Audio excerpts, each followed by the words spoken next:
So, another year passes, and what's new about your home? I mean, maybe you did change that stinky carpet, or you finally got around to insulating the attic. You might even have invested in some bifold doors. Or maybe you built one of these. It's that time again. Time to seek out the Royal Institute of British Architects House of the Year. That, of course, isn't structural glass. Yes, it is. The judges have looked at hundreds of entries from the length and breadth of Britain to make up a long list for the 2018 prize that'll knock your socks off. Standing here is quite a monumental thing. From homes that are bespoke and finely crafted. Yes, that's a door. It's like the Crystal Maze. To houses that are thrustingly ambitious. You were egging them on then. Absolutely. The houses we profile will be cut down to a short list of just 7 before we find out in the final programme which is House of the Year 2018. And same as usual, you get to come along for a jolly good nosy. No questions asked.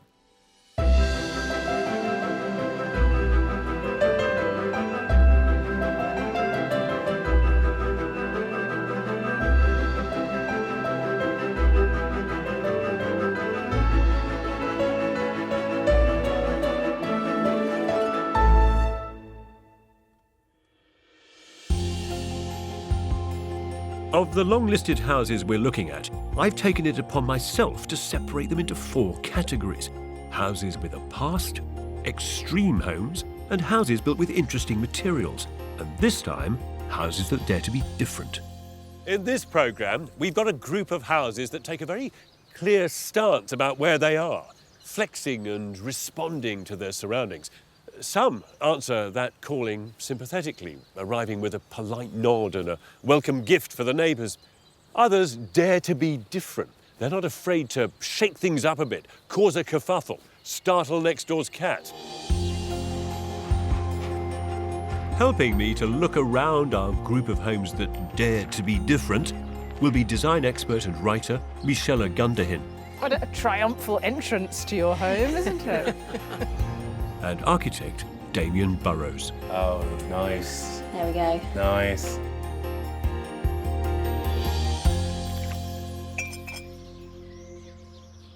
Traditionally, we think of confrontation as being anathema to the British character. We don't like to make a fuss.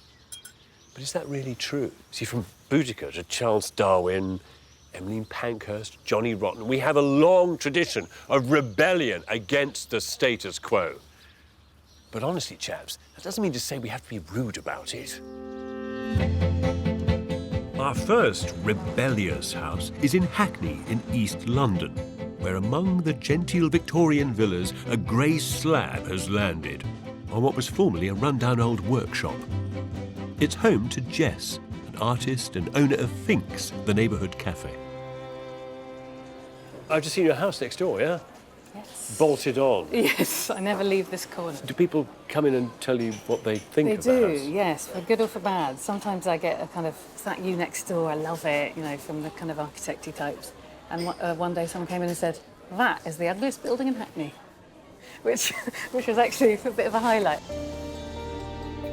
Jess's controversial house is in fact 3 dwellings.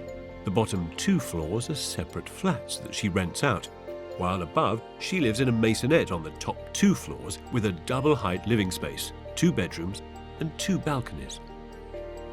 While the outside render looks all tough, dark and chewy, inside the house reveals a softer centre. Jess and her architect used thick lime wash to coat the concrete block walls. I really wanted to sort of have the honesty of the blocks, but kind of soften it so it's not too much like a prison. The lime wash and bronze handrail suggest the Mediterranean more than they do modern penitentiary. And through to the main act. Yes. Is it? Come on in. That's very clever. Big concrete frame. Yep. With an infill of blockwork, just lime washed. The living area goes from a regular height kitchen past an enclosed balcony before opening into a lounge that's half normal height and half double height space. The freedom for Jess to take half the floor out is thanks to the concrete frame that holds up the whole building. It was poured into formwork to make a 3D grid, which could then be infilled afterwards with the blockwork. Never let it be said that double height space is a waste of first floor footprint, because this is great. Now, do you enjoy this, or do you really think, actually, I should have put a little mezzanine in No, I there? love it. I absolutely love it. The space over there is quite low, and actually, if it were anything else, it would feel quite cramped. As it is, that feels cosy because it's in comparison to this. Yeah. Which I love. The RIBA jury were also smitten. They noted the exquisite detailing, the strong and yet delicate design, and a love of concrete that derives from Jess's obsession with blocks. Before she took on the cafe, Jess was a conceptual artist. She'd been using blocks for years in her work. So I was spending a lot of my time kind of playing with these blocks in different sort of forms, but a lot of them just kind of sat in my brain and maybe didn't really go anywhere, and now maybe this is kind of part of where they've gone. It was really interesting to work with concrete in its right context. I've always, I did a piece where I put sort of concrete blocks in a fridge, but here they're just actually a building, so it's quite straightforward. Oh, so you've been able to get concrete blocks out of your system by finally building with them. Yeah, rather than using them as a conceptual material. Jess hasn't been afraid to push creatively at this design. Rather than being inspired by the buildings on the street, she's inventively taken ideas from the street itself.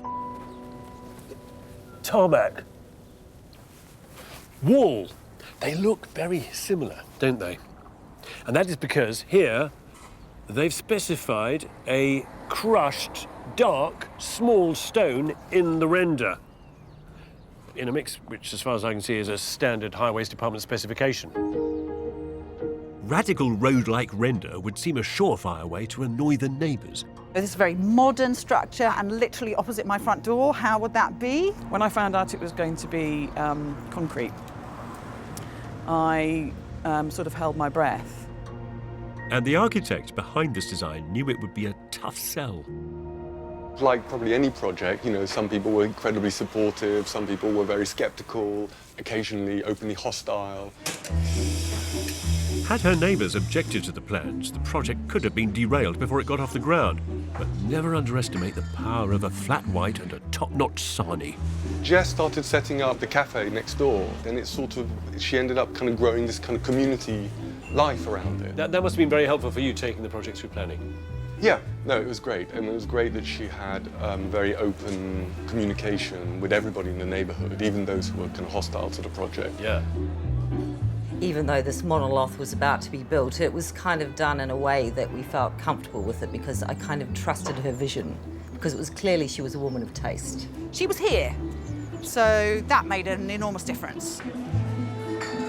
We actually ended up with no objections. None. Quite. For a dark grey building that is uncompromisingly modernist. Yes. Obviously, if you do a massive building on a residential street, nothing's without a bit of conflict. Yeah. But it's all been, we're all still friends, it's all okay. The cocktail required to build this house consisted of creativity, bloody-mindedness, a measure of sweet, gentle charm, and some ice-cool determination, all of which seem present in the full-bodied character of the building. It's beautiful. Not much of a view. No, this is my secret outside space. In the summer, I sleep out here. Seriously? I sleep out here, and I'm totally private. So you lie out here? You bring a mattress out, or what? Yeah, I've got a little pad. Have you? Okay. Yeah. Just have a little... I hadn't set my alarm. It's okay, because the sun will come up. Jess can sleep soundly, knowing that she has shepherded to this place a bold new piece of architecture and brought the neighbours along too. My honest opinion is I wish it was mine. I think it's beautiful. I think it really enhances the area. Well, mostly. I mean, I don't hate it, but I don't love it either, I'm sorry. On a bleak February afternoon, it is a little bit gulag. And so I've named it Gulag Chic. What a bold and beautiful building that is, The result of fertile minds working together, and that's the point. It's not a house which has come about through litigation or through pushing or aggression or, for that matter, appeasement. No, this is a building that's great thanks to a really rare process in construction, and that is creative collaboration.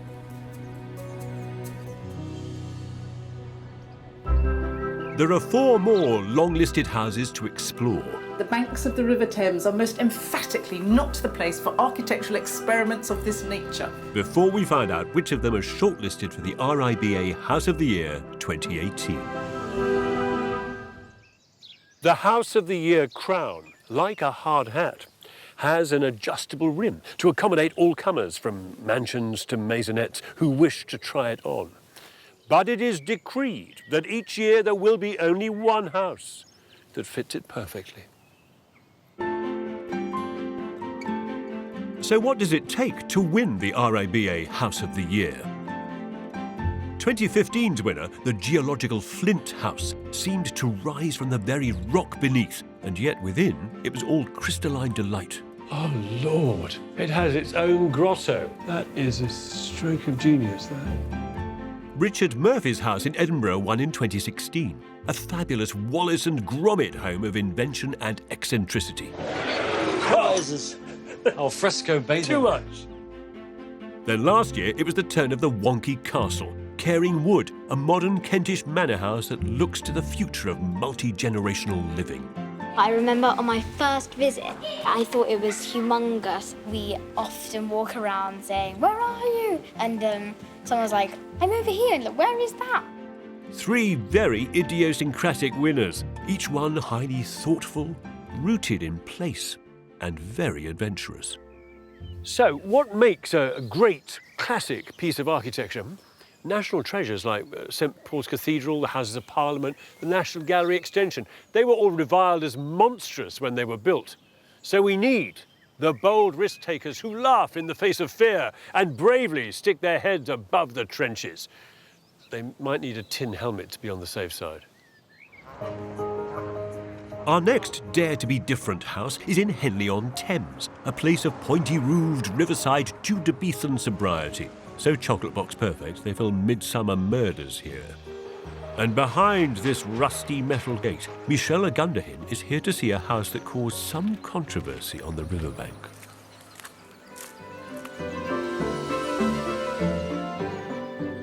This is Pheasants. Concrete, rusty metal, modernist lines. Everything you wouldn't expect just a stone's throw from the banks of the River Thames. And its edgy owners are retired entrepreneurs, Dick and Judith, who's also an artist. There's a natural tendency for people to want to reprise what's already been successful, and a hesitancy to try anything new. Introducing something new, a new element, is really quite difficult.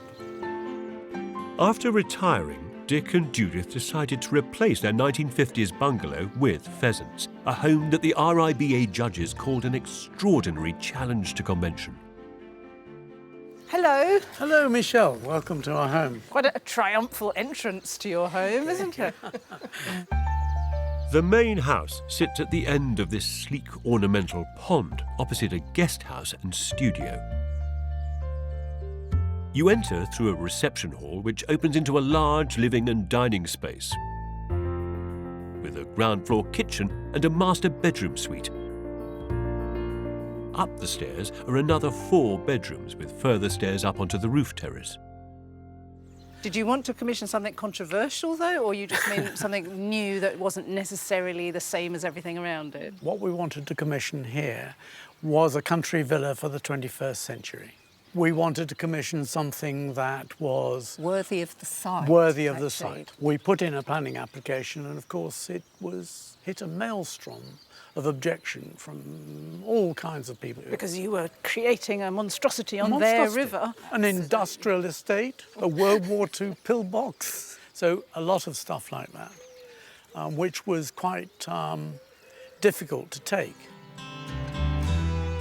Their original plans were amended, but the revised ones also drew objections. Despite this, the council granted planning permission.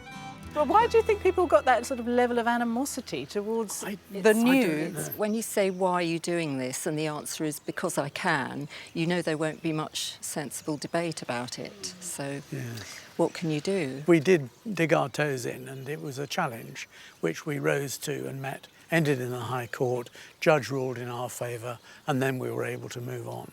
I'm absolutely dying to see inside it then. I want to know if it was all worthwhile. From the formal reception hall, you glide into a main living and dining area, with views to the formal pond one way and the river the other. Space flows here, from the kitchen to the ground floor master bedroom with ensuite. Everything you could need is on one floor. We knew we were getting old, alas, and age has its problems, one of which is accessibility. The house has been designed with these very wide pivot doors and sliding doors, so if we do ever end up in wheelchairs, we can still move around and be fully active. But there can't be many retirement homes fashioned from this much concrete. The concrete, it doesn't weigh heavily on your head, but you're very aware of it. So the beauty of the concrete is that it isn't cavernous and the whole thing is really quite cosy. And it's to do with the colour, because it's very warm. We didn't want grey concrete. They did extensive colour tests, sampling pigments and ingredients to perfection. Then every batch of concrete for the walls, benches, walkways and floors had to be matched.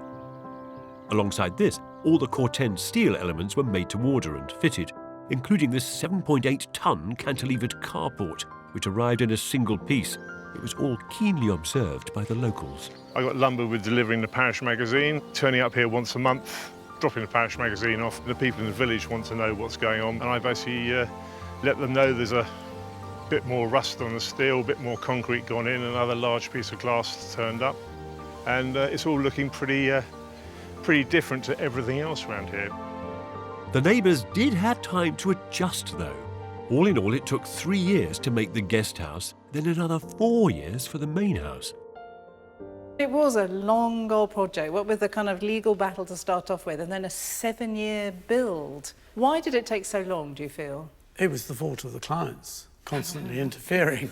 And I am a firm believer that there's got to be that discussion between the person who's designing it and the people who are going to be using it. The architects on the other side of this creative tussle were Ivan Taha and Sarah Griffiths. Dick and Judith actually preferred to stay living on the site while the construction was going on. So beyond just bringing mugs of tea and coffee to the contractors, they're on site more often than we are. And so pleasurable, painful? Oh, inevitably both. Sarah recalls that Dick had a motto to get them through the project. They wanted it right, not quick. And I think I heard that on many occasions. The result is a house utterly suited to Dick and Judith, from, of and for them and their needs. There are upstairs bedrooms for when the grandchildren stay. Details are also personal. The leafy screens offer some respite from all those straight lines. I know that you as an artist had a lot of involvement into its design, didn't you? Yes, I'm afraid we asserted ourselves on this. We wanted something that kind of tied in with the garden, the natural lines, sort of an organic pattern.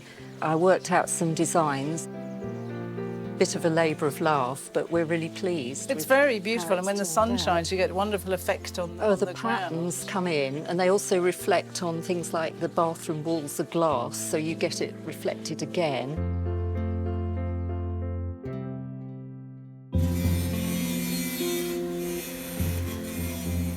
The man of steel who helped make all this was Neil Fry.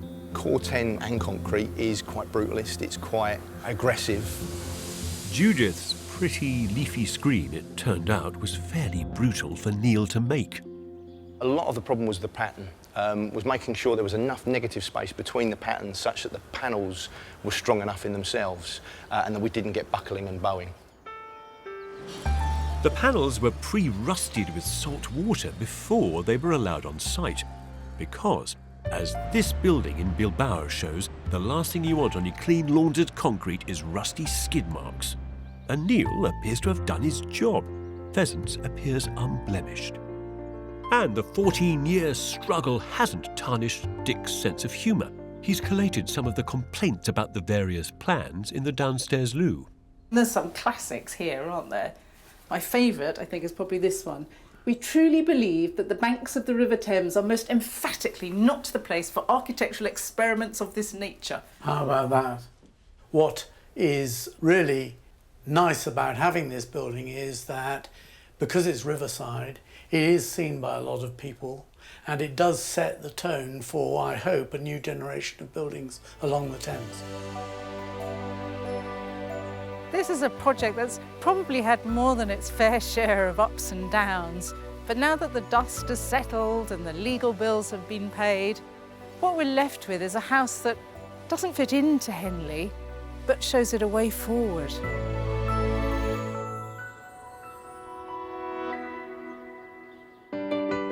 Still 3 more great houses in our Dare to be Different category. Started off life a little bit quirky and then we just built on that, I think. I like that. It was always quirky. Could one of these be the RIBA House of the Year 2018? It all looks and feels very serene here. It says here in the rule book that a house will have a number of bedrooms upstairs, kitchen, living room, dining room downstairs, more toilets than the total number of occupants, and somewhere here, a set of bifold doors. But what if that isn't enough? I mean, what if you want to do something different? What do you do with the rule book then? For the next house in our Dare to be Different category, I'm in polite North London. Lots of straight-laced townhouses. And here's another one. Dartmouth Park house. Looks like all the rest. Grey. Grey. Hello. Hello. Karen. Very good, yeah. Colin, pleased to meet you. Thanks very much. What a place. Whoa, whoa, whoa. The unpretentious grey boarded-up shopfront conceals a little paradise island, a tropical fern tree, warm wooded balconies, an exotic spiral staircase, and an unnatural amount of sunlight for a Victorian house. This is great. Wow. Yeah. Tall. There's no inkling outside that it's like this. Its totally tropical owners are Karen, a music, property and travel entrepreneur, and her husband, Colin, a computer programmer and part-time DJ. The house is set over 4 floors. In the basement is an office. On the ground floor, there's a living and DJing room with a courtyard and guest room. On the first floor, a kitchen, diner and veranda. And on the top floor, 2 bedrooms and a bathroom, all linked by a wild and winding staircase. There had been an office on the ground floor and a flat upstairs, but they gutted the place and fitted it out with a new interior made of Nicaraguan mahogany. Why Nicaragua? What was the contact that led you there? I went on holiday to Nicaragua and bought an island, as you do, in a lake, and built a sustainable hotel on it. And when we were talking to the architects over here about using lots of wood, I thought it would be a really lovely idea to kind of bring some of that wood, which is very personal to me, obviously, over to here to use in the house. This Rainforest Alliance certified wood was used in every stair tread, window frame, door frame and plank of decking. The RIBA judges admired the warm and consistent finish it gave in this unusual and exotic home. The wood was made to measure 5,000 miles away and then arrived in a shipping container, the flat pack of nightmares. But sections like these perfectly curved banisters arrived as straight lengths, and so John Stidworthy, a specialist joiner, was brought in with his high-tech wood-bending steam box.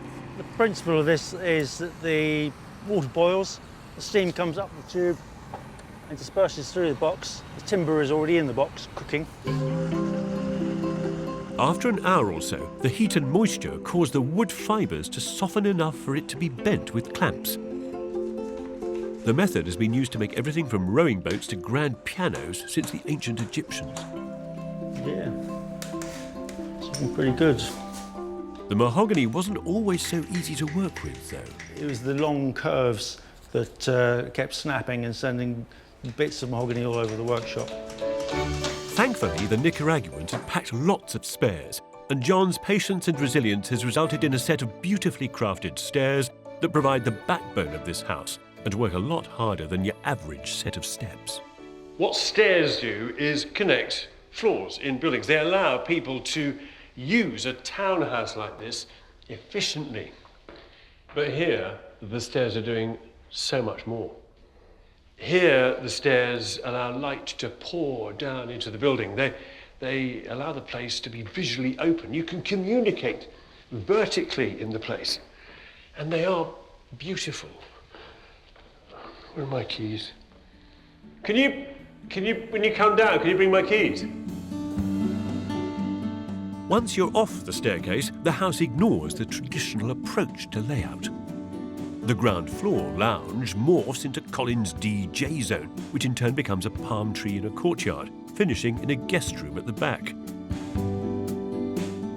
Heading up through the 9-metre-tall hallway, you arrive at the first floor, where instead of a pair of bedrooms, you have a kitchen diner with a view.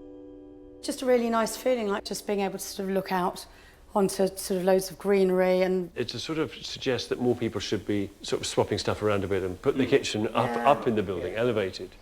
It's a quirky space anyway. It started off life a little bit quirky and then we just built on that, I think. I like that. It was always quirky. yeah. Suits us. The innovative design employs skylights to illuminate darkened corners like Colin's basement office, or on the veranda where the view is especially quirky. It is always a thrill to stand on a glass roof, to be suspended, as it were, almost in mid-air. It is quite another thrill to be stood on a glass roof looking down into a bath. Not that there's anybody there. The architects tasked with turning Colin and Karen's quirks into a livable home were Anthony Boulanger and Yoria Manolopoulou. I think there's a charming and there's a romantic quality to the building. It's imbued with their loves and their passions and their backgrounds. It's a piece of architecture that is half designed by us, and it is complemented by Karen and Colin. It truly feels like it's a very personalised home for them. Karen and Colin have thrown out the conventions of a London townhouse, creating an unusual upside-down tropical house that's also a very good party pad for their friends and neighbours. It's a lovely place to hang out, but it's also very much a warm home, a very reflection of those two. This place is not normal. This place is different. It's the next evolutionary step for the conventional, narrow, urban townhouse, where walls disappear in order to make way for big slabs of furniture or just for fresh air, and where staircases become sculptural. And the payoff for all of that, the benefit, is that these guys get a home which is absolutely chock full of light and delight and fun.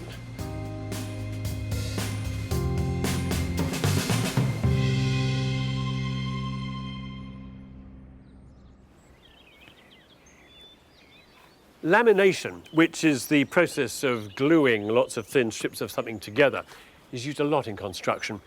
You can take materials which are naturally flimsy and wobbly, glue them together, and lo and behold, emerge with something rigid, hard and strong. Goodness me, there is power and strength in numbers. Here in Newcastle upon Tyne, the next entry in our competition is definitely stronger because it's not one house but two stuck together, a half-submerged semi-detached called Urn Road. This stylish modern thing could have had the neighbours up in arms in a traditional suburban area like this, unless you were building with them. One side is owned by Tim, a furniture maker, and Pippa, a psychologist, while next door live Libby, an actor, and her son Fred. So we've been neighbours for 24 years. We bought houses next door to each other. So over those years, a strong friendship has been forged. The neighbours share one building, but have arranged their halves differently. In Tim and Pippa's house on the ground floor, there's a garage come workshop, utility and guest room. And on the first floor, 2 bedrooms and an open-plan living space. Next door in Libby's house on the ground floor there are 2 bedrooms, a garage and utility room, and like Tim and Pippa on the first floor there are 2 more bedrooms and an open-plan living space. Both houses are connected with a shared garden, very civilised. Building with your neighbour is, of course, incredibly brave. Most people would run a mile from that kind of thing. You lived together up there, and now you live together down here. We're very good friends. We enjoyed being neighbours for 24 years at the top. Wanted to continue to be neighbours. We were looking to downsize, and suddenly we realised that at the bottom of our garden, we had a building plot. So we built it in the bottom of the garden. If building in the backyard wasn't daring enough, their plot was on a hill. So having dug out 1,200 tons of soil, they built a wall to keep the earth back. The building set into a slope, so it could have felt dingy and dark, but Tim and Pippa's hallway doesn't feel like a burrow. Oh, wow. I mean, this is just so fantastically light and bright in here. Yes, that was the key part of the design, because obviously at the bottom of the hill and built into the hill, getting light was the concern. This room is actually underground. As well as the underground guest room, Tim has his workshop on this floor. This giant skylight and glass bridge above bring light down into this minimal hallway, in which the truly stick-out feature is the sculptural cantilevered staircase. We're very, very proud of this. I think originally it was Pip's idea to have the chunky concrete steps which have been made by a friend of ours. That friend was Russ Coleman, a concrete artist. So in this is bits of sculptures from 25 years ago. As well as steps, he also makes light shades and concrete vegetables. It's akin to cooking, really. We can have a batter mix or a cake mix or a sponge mix. Russ went for more of a super thick Christmas pudding mix with Tim and Pippa's stairs. There's an addition of extra fibres and a bit of polymer to strengthen them. The judges praised Ousburn as a testament to the passion of both architects and clients, and an exemplar for contemporary living. Nowhere better seen than on the magnificent open-plan first-floor living room, gloriously secluded, yet connected to its setting. We spent extra money on this glazing. It was very important for us that there was as little intrusion into that wonderful view as possible.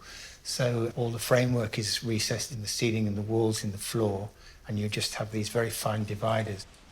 And it all looks and feels very serene here now, but I imagine this was a project that was not without its challenges. You can see the hillside, the amount of earth that had to be excavated to clear the site. It was a huge engineering project, actually.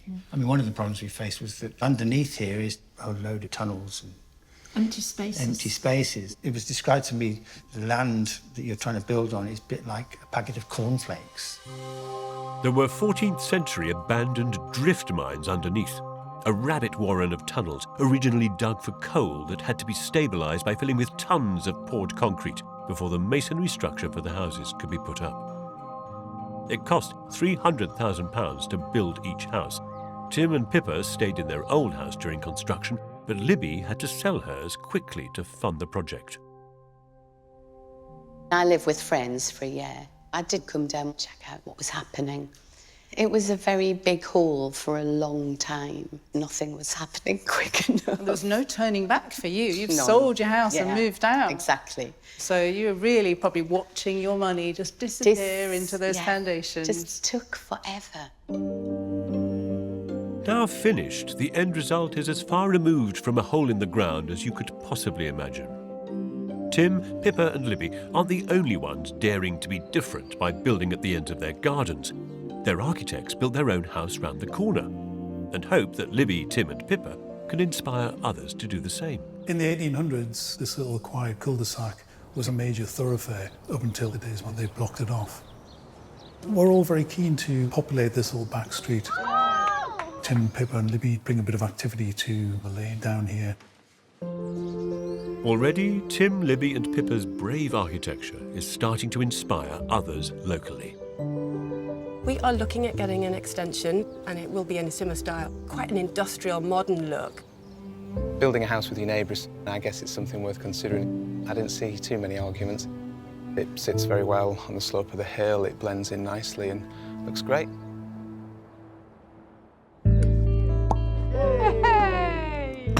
While many of us might try and separate ourselves from our neighbours, these guys did quite the opposite. They came together, pooling their resources to build 2 beautiful and bespoke homes.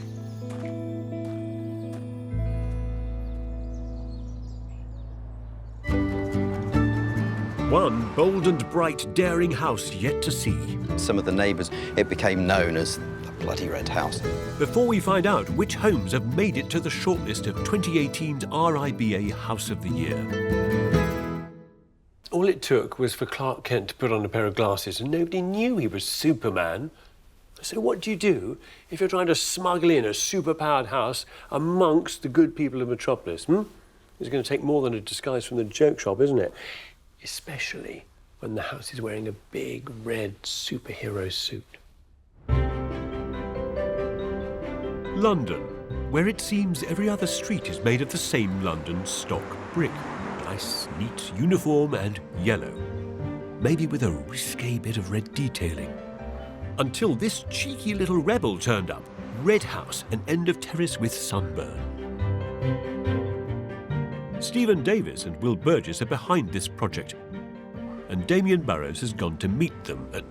what's it called again? Hey, guys. Hi. Some of the neighbours, it became known as the bloody red house. And I think it was because they were builders' vans. You know, we share lots of boundaries with lots of neighbours. And we just sort of... it just stuck. Red House has been built on the site of an old garage. You enter and step down to a sunken ground floor, which leads to a living area, kitchen, 2 courtyards and a TV room. Then upstairs are 2 bedrooms on the first floor and a master bedroom with ensuite on the second. And now the skips have gone, it sits happily at the end of this terrace, thanks in part to sympathetic details that the RIBA jury thought were bold and assertive without being disrespectful. As a piece of architecture in a house, it feels very settled. It kind of has the feeling like it's always been here. We certainly hope that it feels natural and not forced. I think we want our buildings to feel like they're part of their surroundings, that they haven't imposed their will on the street or their setting. Inside, they've dug down the ground floor by over a metre, maintaining a low profile, while also spreading out to fill the whole plot to make the ground floor much larger than it appears from the street. Ah, this is interesting to come straight in on the stairs. It means we managed to get 3 floors in the space of 2 of our neighbours, so we got effectively a larger house. Great spatial tricks continue. The ground floor is a series of loosely aligned, wide, slightly weirdly angled rooms, a world away from the dark and narrow spaces you'd expect of a Victorian terrace. Wow.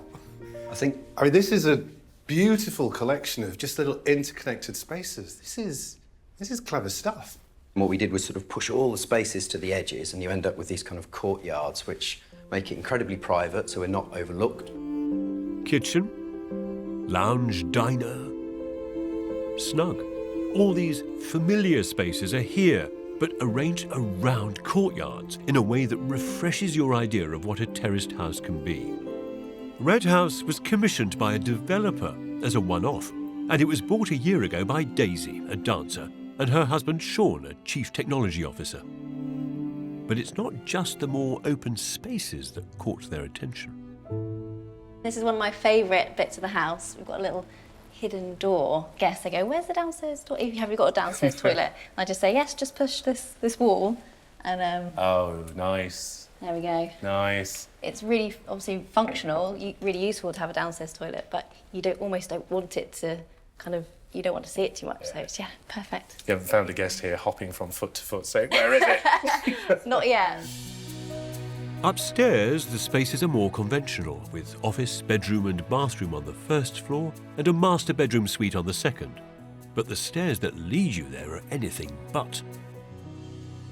Typical Victorian house would only allow itself a little bit of detail and interest, usually in the ceilings and the staircase.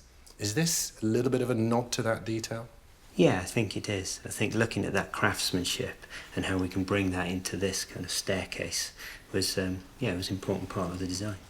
The curve of the landing is reflected in the arch of the window, part of a single concrete panel that was made off-site. It takes inspiration from the Victorian details of its neighbours.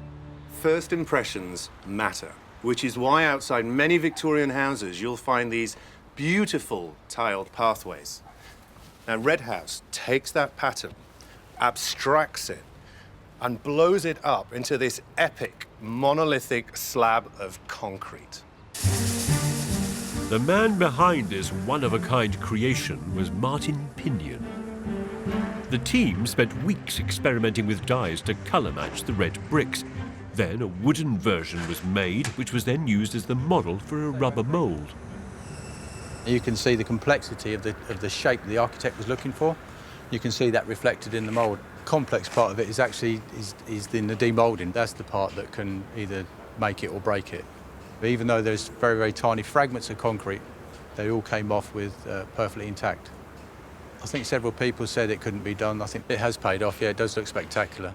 But craftsmanship comes at a price, about £15,000 with installation. So it's like buying quite a small family car and hanging it on your front facade and think, yes, I have just spent that much on this one component of this one house. It's become the motif of the house, I suppose, so it was worth investing in. It's a credit to the property developer that they were prepared to invest in a one-off like Red House, but spending still had to be kept within sensible limits.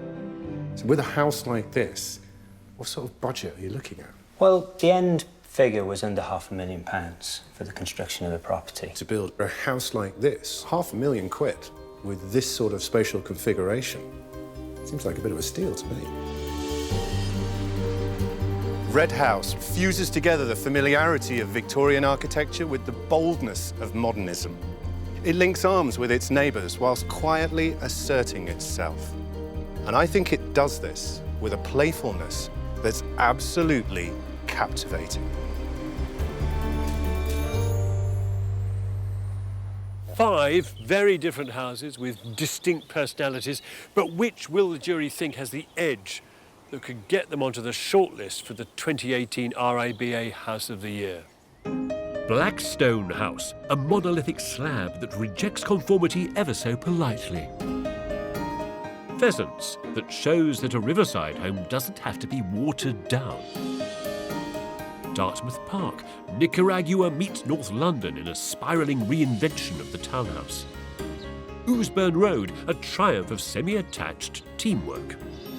And Red House, a modern marvel of layout in a bright red onesie.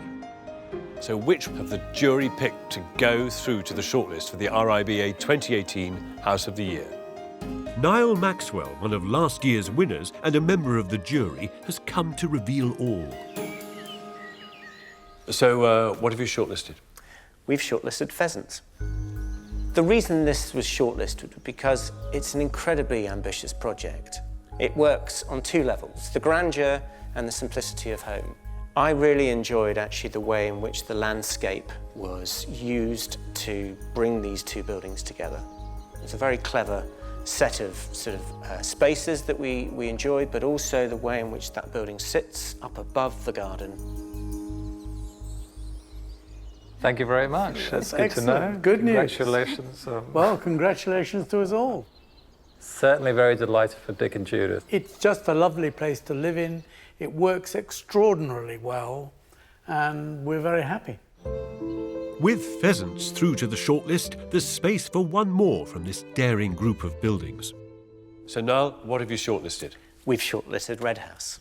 So why have you shortlisted Red House? It is a brilliant example of how to use a small infill site in a city and create some transformative architecture. But at the same time, it's not feeling out of place because it looks like it's bookending the terrace. You live here?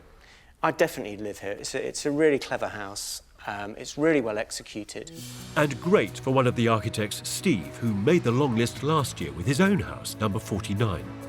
I think that's great. I mean, that's cool. Brilliant. And it means we beat Steve's house that only got longlisted last year. So that's more important. Red House is better than number 49. It's subjective. So we're off with Red House and Pheasants, our first 2 on the shortlist. But 5 more must join them before we find out at the end of the series which has won House of the Year 2018. All good and virtuous buildings respond to where they are, but the really special ones don't just hold up a mirror and mindlessly ape their surroundings. They reverberate to the spirit of a place. In the dialogue between place and architecture, they dare to push the conversation on in ways that can surprise, delight, and occasionally shock. As the late great playwright Neil Simon once said, if no one ever took risks, Michelangelo would have ended up painting the Sistine floor. Next time, we'll be looking at houses with a past. I like the crack in the wall. That's intentional. We thought about that for a while and decided not to spend any money doing anything on that. 5 more breathtaking projects, all with a story to tell. It was a storm away from complete loss.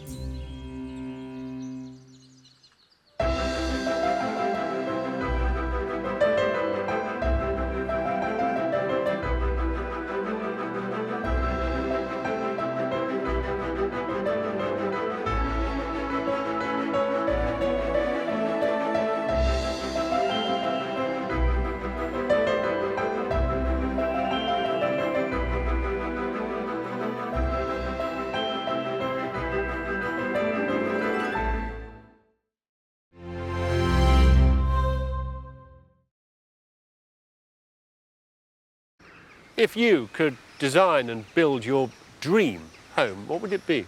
And would you go for some kind of Howard Hughes Art Deco cliff top fantasy, or some kind of castle in the air up in the mountains somewhere? Or maybe what's lurking in your imagination looks a bit like one of these. These are the fantastical homes on the long list, all hoping to win the Royal Institute of British Architects' prestigious House of the Year award. Wow, this is clever stuff. So far, we've seen houses from our Dare to be Different category. Started off life a little bit quirky and then we just built on that, I think. In today's episode, we're looking at a new category of 5 more houses, all historical homes, buildings with a past. It was a storm away from complete loss. All utterly transformed. Oh God, wow. This is an incredible library. At the end of the programme, we'll find out which of these spectacular homes have made it onto the shortlist. I think that's great. I mean, that's cool. Brilliant. Then, at the end of the series, we'll discover which of them is the winner of one of the most celebrated prizes for residential architecture, the 2018 House of the Year. The best bit for you is that you don't even have to take your shoes off to look around these places, whereas I do.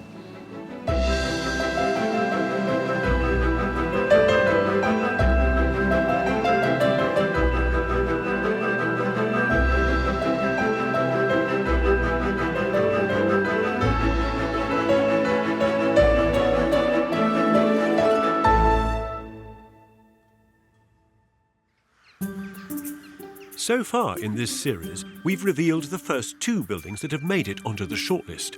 The chiselled zigzag that is Pheasants, and the super-powered Red House. This time we're looking at 5 historical houses from the long list, all with a fascinating past. Exploring these buildings with me is the architect Damien Burrows. This is really what you call a sense of arrival. And the interiors and design expert, Michelle Gunderhin. The solidity of the walls makes me feel almost like I'm being given a big hug by this house. In this programme, we're looking at houses with a past, buildings which have a history, which they remember and celebrate, no matter how many regrets or failed marriages they've suffered. Anyway, like people, their life stories are part of what makes them great buildings. Think of them as the raconteurs of the architectural world, fizzing with eye-popping tales that could keep you entertained into the small hours.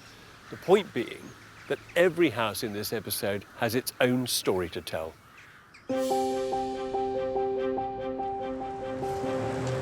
Our first stop is the East End of London.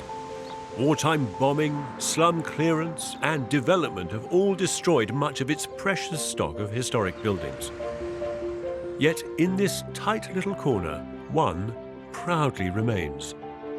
Stepping out of the gaslight and pea soup of 1890 into the 21st century is this, a late Victorian gin distillery. What was once a derelict spirit factory has been transformed into a light two-bedroom home set over 2 floors. You enter into a large double-height living space with a TV room cum spare bedroom and office, and then upstairs 2 bedrooms and a bathroom and a hidden courtyard. The monumental challenge of converting this place might have been too much for most families, but not for Rupert Scott, an architect, and his wife, Leo Wood, an interior designer. Frankie, you can have the little man or the train. The East End is particularly rich in sort of different overlapping stories and buildings from different eras. There's a real sense of history as well, and we love that. Hello? Hi. Oh, hi. Hello, hi. Hello, Leo, yeah? Yes. How are you? Hi, nice to meet you. Hi, nice to meet you. Rupert, is that Yes, right? Yeah, yeah. I mean, the first thing that strikes me is that it feels very respectful. We've tried to hold on to some of the old scars of the building that was here before, and they're all just indicators of the history, the industry, such as the lintels and some of these metal ties. And There's a remnant of a brick arch there. Yeah, so the buildings are all connected and they're all part of the same distillery, yeah. I like the crack in the wall. Just... Oh yeah, that's intentional. We thought about that for a while and we decided not to spend any money doing anything on that. There was a time when it was pretty derelict and just a storage warehouse for a period of time. A rat-infested storage warehouse. Okay. Yeah, so we didn't walk in and find lovely old kind of copper vats and traces of what had happened. We found an old snooker table, I think, and lots of some wheelchairs. Grass and all sorts of random things in the building. Inside, where once was darkness and dereliction, all is now airy and clean. The judges longlisted the house as an example of contemporary architecture patched together with a mix of repair work, reclamation and restoration. You can almost smell the spirit of the old gin distillery.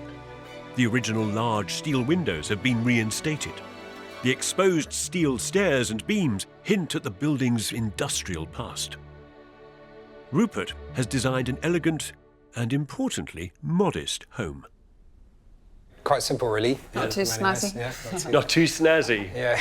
Let's put that part of the brief. Yeah, definitely. Yeah. Don't show off. Don't show off, yeah. There is something in you as a person. There's a kind of integrity, honesty. You would hate anything to feel $2,000. How much was it to do? Because old buildings tend to cost quite a bit more, usually. The project, all in, including fees, was $450,000. A lot of the initial spend was on patching up and restructuring the existing buildings. So where did the crunches come for you? We had a baby mid-project, so that was a bit of a distraction. That's quite a big stress, isn't it? Yeah. Well, I think Leo's generally just more sort of emotionally consistent and strong in these situations than I am. I'm sort of was worrying more, I think, throughout. Having a baby and working with an old building, well, it doesn't get more demanding than that. In addition, the couple were determined to preserve and repair the crumbling walls of the old distillery. They built an internal steel frame to brace the old walls and support the new first floor, which now houses a bathroom, 2 bedrooms, and this quiet, contemplative terrace hidden in the middle of the building. What's this room down here? That's our study. Yeah. A good size skylight, though. Good size skylight. Yeah. So this deck has a number of important functions. Introducing light down there, introducing light into the back of that room here, through this glazed wall, into the stairwell, and beyond as well. That, of course, isn't structural glass. Yes, it is. This is a tightly hemmed-in building, but you wouldn't know it. Rupert is a master of illumination. There is a lovely, soft, grey light hitting the floor in this stairwell here that is being sort of spilled down into it from the lighting sources up here, including this enormous great skylight above me, and that enormous light well there with the glass wall, and the big painted wall behind it, which is bouncing light back into the building, which means that the bathroom, lit entirely through this opening, again, is bathed in this sort of soft, quite ethereal, really, really comforting light. But of course, with light, you also need, contrastingly, you need darkness, particularly for sleeping. So in the children's bedroom here is a shutter. What's interesting about this is not only does it keep all the light out, but it means that at night, when the helicopter lands at the hospital next door, the children aren't woken up because it's adding to the sound insulation. There we go. Light, darkness, and every conceivable shade of subtlety in between. Can't find the door handle. Organising all these hidden windows on such an intimately surrounded site without sacrificing privacy needed a very 21st century approach.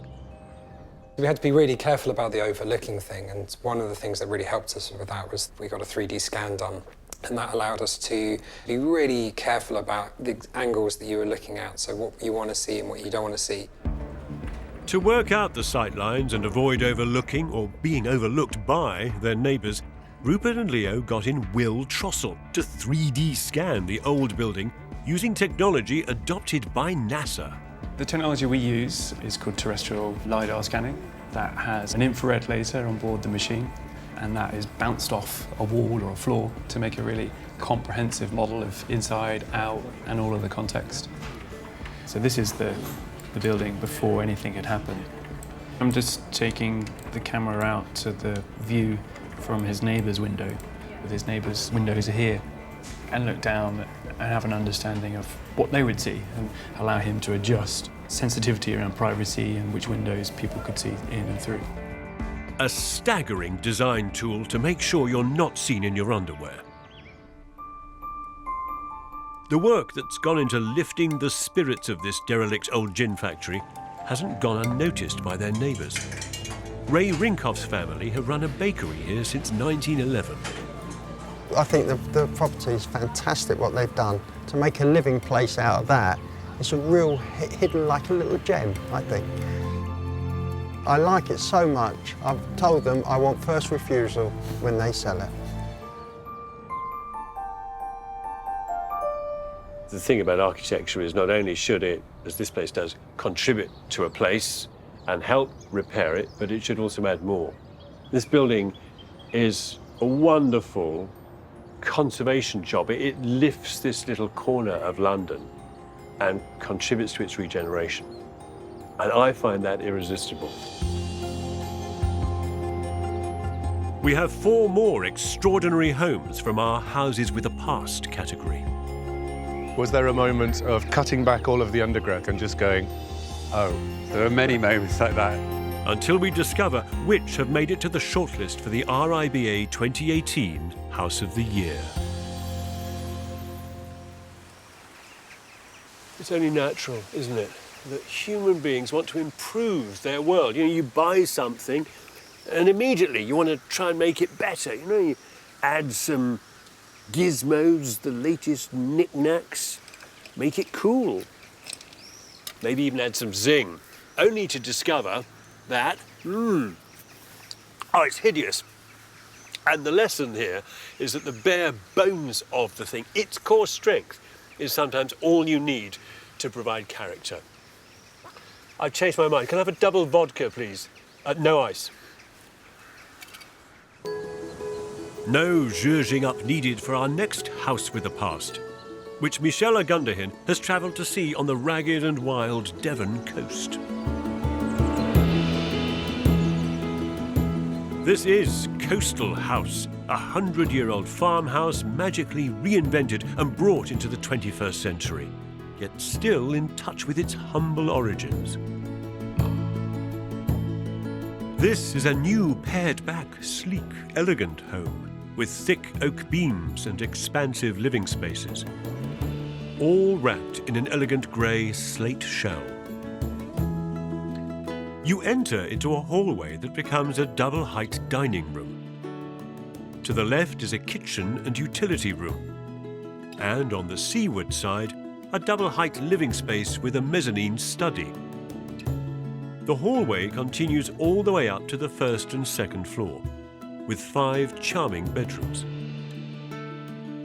It's home to Sally and Edward, who have a strong connection to the area. Tilla. We were undergraduates together at the same university, and so we used to come down here as students. So we knew the place extremely well, and we wanted to make more of our lives down here because this is a place that we'd always been happy, however stressful life was. We will share the rest of our lives here in this place. Haven't quite got round to working out where I'd like to be buried, but it'll be somewhere on this site.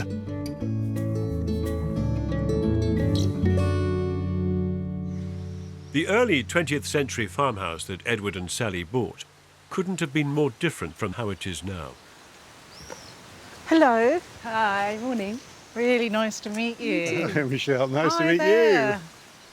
You could see it had really beautiful bone structure, but there'd been a series of owners who hadn't lived here permanently, so there wasn't a sense of creating a family home. Over the years, the house had become a sprawling mess of rooms. They were tempted to knock the whole thing down.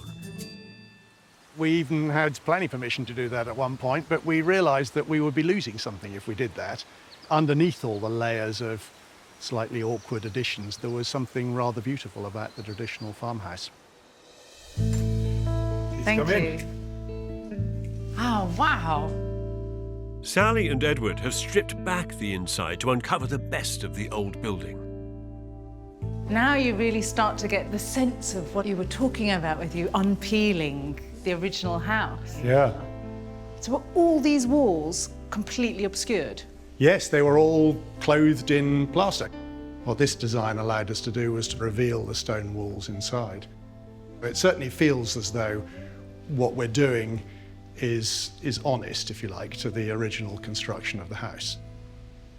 The solidity of the walls makes me feel very safe and secure in here too. I feel kind of almost like I'm being given a big hug by this house. If you're here in a gale in February and the wind's howling outside, being tucked in here does feel extremely secure. The judges praised a scheme that is rooted in place, rich in history, but also rich in contemporary detail and delight. It's a beautifully made home that makes the best of its magical setting. Standing here in the middle of this house, you can see the sea, the front drive, the walled garden, and behind me, the old oak tree. So right in the centre of this big old house, you still feel incredibly connected to the surroundings. Wherever it can, this building brings you closer to the outdoors. These window seats are a new opportunity to sit and gaze. A nice touch from the architect, Steph MacDonald. When we realised we had these kind of 1/2 metre thick stone walls, then a window seat was sort of natural thing to do. So they're all dotted around the house, and it's just a very social thing, a window seat, actually. People can perch, they can chat while somebody's doing something else. Details like this are delightful social touches, blessing the building with a great deal of humanity and banishing decades of thoughtless design. It's just so hard to imagine what it could have looked like before. The process was very slow. We bought it and lived in it for a year before we started even approaching people about what we might do. We did get a bit impatient in the first year, and so we took down all the old curtains and just decided to live with no curtains at all. And we decided, because we didn't like the wallpaper, that we spray painted and had big marker pens. We thought this is a once in a lifetime opportunity to just do it, because we know we're going to take all of that down. Yeah, I think it's a really interesting part of the story that you can take an existing house, and in order to make something that is both brilliant for modern day living but also has some resonance with its location and its history, it's not necessary to flatten it. You can take what's best of the original structure and you can rework it into a modern house. Old places are complicated to work on. The simple rigour of new build didn't apply here. Every detail had to be crafted and adapted to where it comes in the building. New work reinterprets the place's existing materials in a lighter language, such as the staircase designed by Steph. The actual form of the balustrade, if this was just straight and this thin, that's the kind of break point, that's the compression. So by thickening it in the middle and allowing it to be slender at the top, you get a sense of slenderness and lightness to it, but actually it's the strongest structural shape. What an elegant way of adding strength and lightness. Steph hasn't stopped at balusters, though. She's also treated structural columns in the building as crafted objects in the same way. They were made in Somerset by Jonathan Dethier and James Bryce. Each one of those columns would have taken about 4 to 5 hours. It's an old trade. It's one of the oldest trades around, is being wood turner. I mean, you can trace it back to the Romans and the Egyptians. The columns we did for Coastal House started off like this, and then obviously to get the curve, the curves had to be put in by hand to the set diameters we got off a template.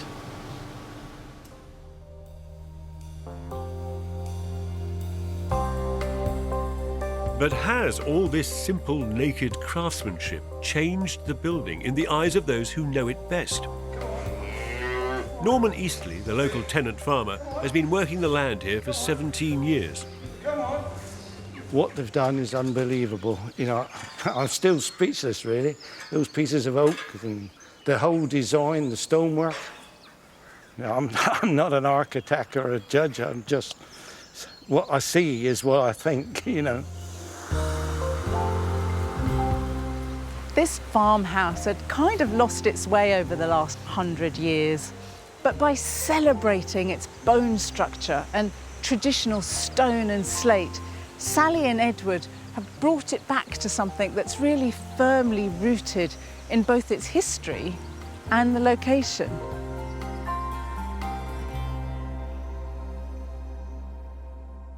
So far, we've seen 2 charming houses, rich in soul and spirit. There are 3 more to visit before we find out which have made the shortlist for House of the Year.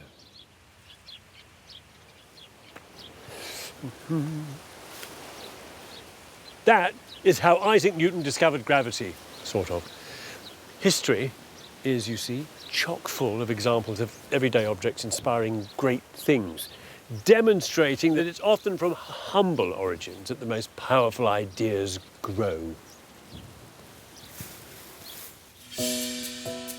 The origins of our next house are as humble as it gets.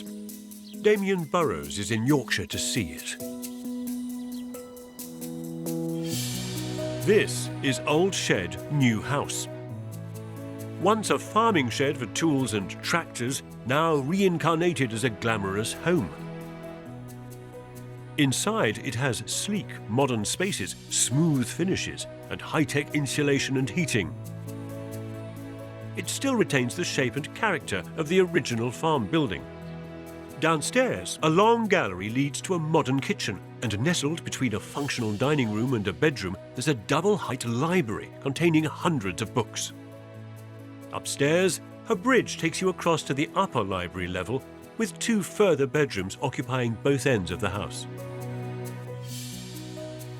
The owners are book-mad David and Lauren, who wanted to build a place to retire to. Luckily for them, they had a son who was an architect. There was a sort of mild panic where I realised I'd be responsible for their whole life savings. But growing up, I might have been somewhat of a nightmare child. So it was very nice to be able to go some way to, give them something back. What a way to do it. Greg worked with the lead architect, Mike Tonkin, to make a building that would sit happily in its place. The exterior has been clad with shot-blasted larch and galvanised steel, the colours matching the silvery bark of the surrounding birch trees. And the varied horizontal slats are a nod to the building that was here originally. Hey. Hi there, hi. Lauren, how are you? Very nice to see you. David, Hi. really good to meet you. It's nice to meet you too. What was on the site before?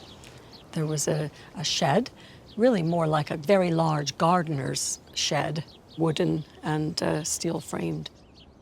The architects had the idea of keeping the design of the original shed. I think the first thing we thought was, we need some windows. They help. Yeah. Always useful. Retaining the shape of the old agricultural shed retained some continuity on the site. The new place carries a memory of the old. It was also a clever way to save money. We kept the steel frame from the original shed, so we didn't have to buy any new. Kept all the timber. We extended the concrete floor slab. We've done farm buildings before, but they've just been industrial jobs, cladding actual farms. We haven't converted any farms into larch-clad, bespoke dwellings, no. It took almost a year to transform a storage space for agricultural machines into this. Wow, what an incredible space. Old Shed, New House brought gasps of admiration from the RIBA jury, who commended the exquisite detailing of the house. The tree-lined approach continues right through an indoor corridor towards the open-plan kitchen. This is such a wonderful space to be in. It's a point at which we can see into much of the house and also the fabulous vista down the birch trees. And just a few steps across the corridor/art gallery is this.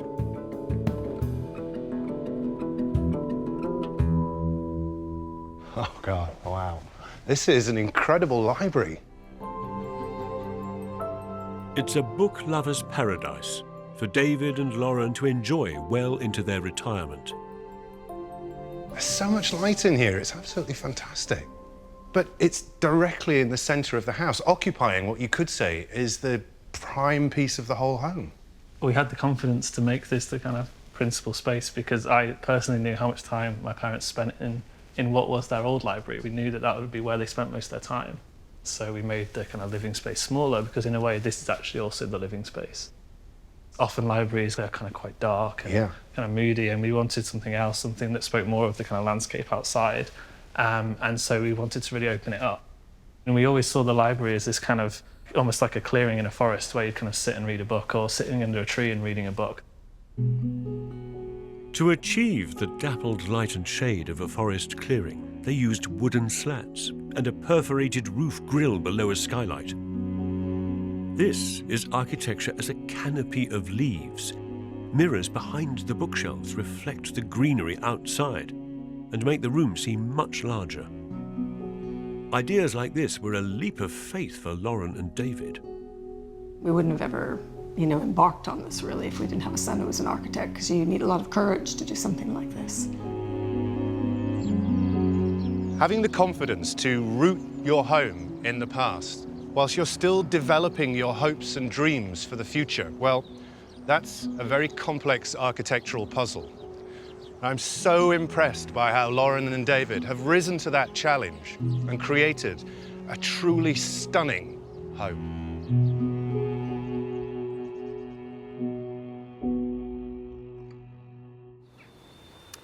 If you've ever lived in an old house, you'll know that we don't buy old places in a kind of cool, rational way, but well, usually out of some kind of romantic impulse. We fall in love with them.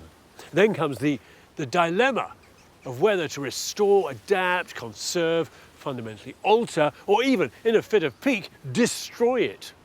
Preservation, evolution, or revolution. Sometimes we need to throw off the yoke of the old in order to truly evolve.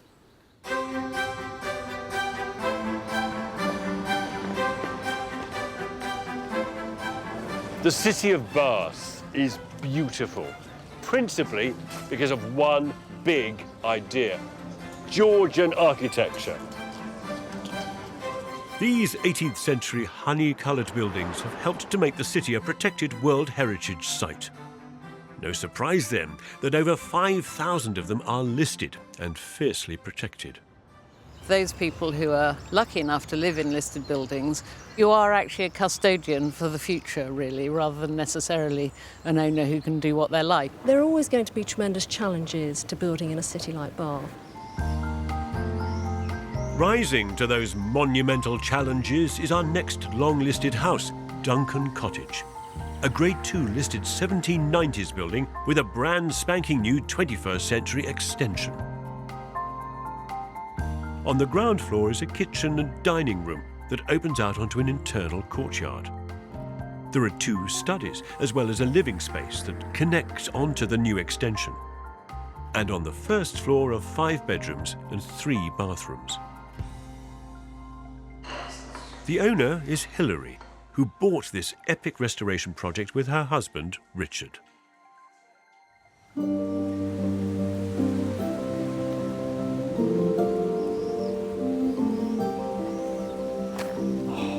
at that. Hello. Hi. Hilary. How are you? Very well. Nice house. Thank Beautiful you. place. What kind of nick was it when you found it? Was it? Lots of 1970s interior, cupboards everywhere. Yeah. So you didn't fall in love I with it? didn't fall in love with it. No, Richard fell in love with it he could see the potential. But before Hilary and Richard could start work on site, there was a tragedy. Richard passed away in 2010, leaving Hilary facing the project alone. You could so easily have just said, you know what, move on, do something else. No, after Richard passed, it was definitely something that I felt was a positive move for us to carry through what his visions were. It was kind of a therapeutic thing for us. Inside, what were a series of dark rooms have been knocked through to make bright open spaces that flow easily from one to another. The historic features here, from the elegant sash windows to the beautiful Georgian staircase, have all been cherished and polished to their former glory. Beautiful handrails and staircase. These were all here, were them? Yes, these were here. Yeah. While the kitchen has been revamped for the 21st century. Oh, wow. This is, on the other hand, what you'd call a strong modern intervention. A big slab of a kitchen. And a big slab of a room as well, isn't it? It's kind of very simple. The judges praised Duncan Cottage for transforming an 18th century listed home to meet 21st century requirements. But the invasive work needed to transform it all took place while Hilary was living there. Wow, with everything looking A mess. a mess. Absolutely, everything covered in dust. I wouldn't do it that way again. I would definitely move out. Hilary's unwillingness to move out of the home she'd bought with her late husband almost doubled the programme, which was supposed to be 9 months. Ended up taking nearly 18 months because of the process of what we had to go through, moving room to room. When we were about to rip out our kitchen and we walked in the morning and she had guests staying. So we had a family at a table, we had her friends sitting there, and we were sort of there ready to go with our tools to take her kitchen out. Hilary wanted to replace the 1970s conservatory with something less hideous.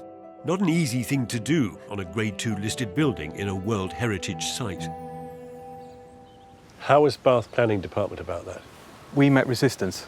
Strictly speaking, the Listed Building Act doesn't allow you to take anything away from these buildings or add to them without justification. The architect, James Grayley, and his team delved into the history of the house and discovered that it was built by a well-known 18th century architect, John Palmer. Several old plans show a structure on the side of the house labelled loggia, or outdoor room.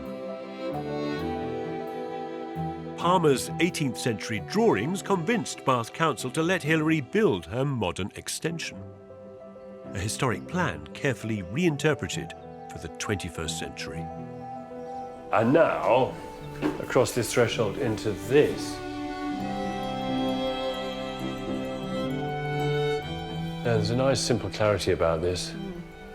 Change of level, 2 different sizes of windows. What would Richard have made of this, do you think? I think he would have loved this space. I often wonder what he would think about it, but I'm sure he'd love it. To connect the modern extension to its historic setting, only one material would do: Bath stone. It's what most of the city is made of, and it comes from deep inside this local quarry. Bath stone is a fantastic material to work with. We've got to cut the stone precise because you don't really want to see the joints. Although techniques have changed, it's still a traditional trade, still using hand tools. And the end result speaks for itself. A house built across the centuries, harmonised by one material. This project helps move the city forward into the 21st century. What this building does is what great architecture does at any scale. It reorganises, repurposes and revitalises an existing place. And it does that with tremendous conviction and clarity and determination. Now, this project is important. And it's quiet.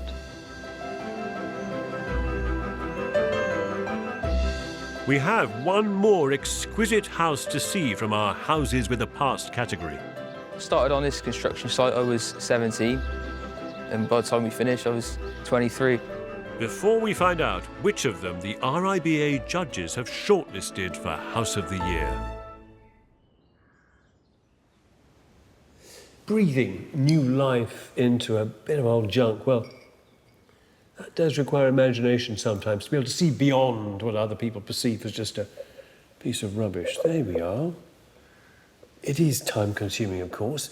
It does require patience. It can be precise, but it will reward you for all of the effort taken. There. Has anybody seen the handle?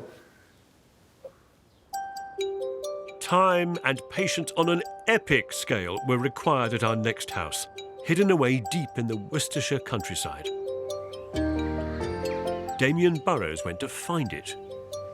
What an incredible setting. The house is just framed perfectly by the flanks of the bridge. This is really what you call a sense of arrival. Reaching back 400 years into the past is the Old Courthouse, once a family home for small-scale farmers in the 17th century. It's a house of two halves. On one side is a careful restoration of an old ruin with salvaged timbers and sympathetic reproduction fittings, while the other half is built from scratch, light and modern, but in the spirit of the original. It took over 5 years to bring this old house back to life. In the old part, there's a basement, a library room and a study on the ground floor, and 2 bedrooms on the first floor. It's connected by a hallway to the new section, where there's an open-plan living room and kitchen, 2 bedrooms on the first floor and another bedroom and study in the attic. The man who oversaw the epic task of building this was architect Rhys Brooks. Rhys, Damien, welcome. How are you doing? Fine, thank you. How are you? Good to meet you. When Rhys first took on the project, all that remained of the original house was 4 wobbly walls and a chimney stack. Was there a moment of cutting back all of the undergrowth, standing back and just going, oh? Yes, there are many moments like that, you know. Many moments of fear and many moments of how on earth do I deal with this? As Rhys investigated the structure, he realised it was in worse condition than he could have imagined. It'd been abandoned for 30, 40 years. There were trees growing out of it. There were birds and bats. It had basically become feral. There is no structural bracing at all. And you could literally see this thing moving in the wind. You could literally push it with your hand.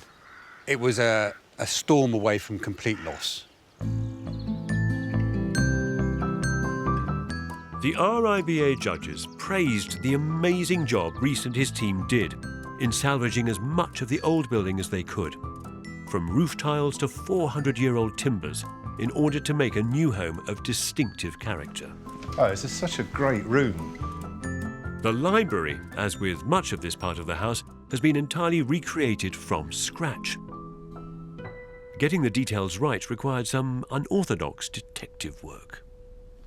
We did find some bits of what we believe were original Tudor panelling in the local farmhouse, acting as somebody's bed's head, you know, and we were able to actually replicate the panelling from that. Did you take his bed head? We did take his bed head, yes. I hope they asked him first. The same level of detail and craftsmanship continues upstairs in the landing and bedrooms. Much of the original timber has been painstakingly salvaged, repaired and reused. And a new oak frame helps the gentle transition to the new part of the house. Wow, this is a really different space from the other side of the house. Yeah. It's light, it's airy, it's really wide, and you've got stunning views out. The change in the character of the room, going from the medieval part of the house into the new, you would automatically think that that would be quite a harsh transition. It's much more subtle. Using timber framing in both actually brings them together. We had a palette of materials that we inherited from the historic structure, and we've just felt that actually, to get continuity, we've just pulled those through into the new bit. And you're constructing it the same way as well. I mean, the guys are on site with chisels, hammers, and just erecting it by hand. Absolutely. Exactly how they would have with the original. Precisely. The distinction between old and new in this house is clear but subtle. New roof tiles were made in 4 different sizes, and their colours were carefully matched to the old salvaged tiles. The windows, too, are new, but utterly traditional in design. They were made by a small firm in Warwickshire. 400 years ago, glass was expensive and difficult to make in big pieces. So, to form a window, tiny sections would be set in a lattice of lead. It was called a leaded light. It's a slow process. The leaded light maker slowly builds up the leaded light, pane by pane. It would take him 3 days to do that. They then go into a process of leaded light cementing, which makes them weatherproof. They're then left to set for normally at least 2 weeks. It's then cleaned off, they're buffed up, polished with a real bristle brush. They are good then for the next 150 years.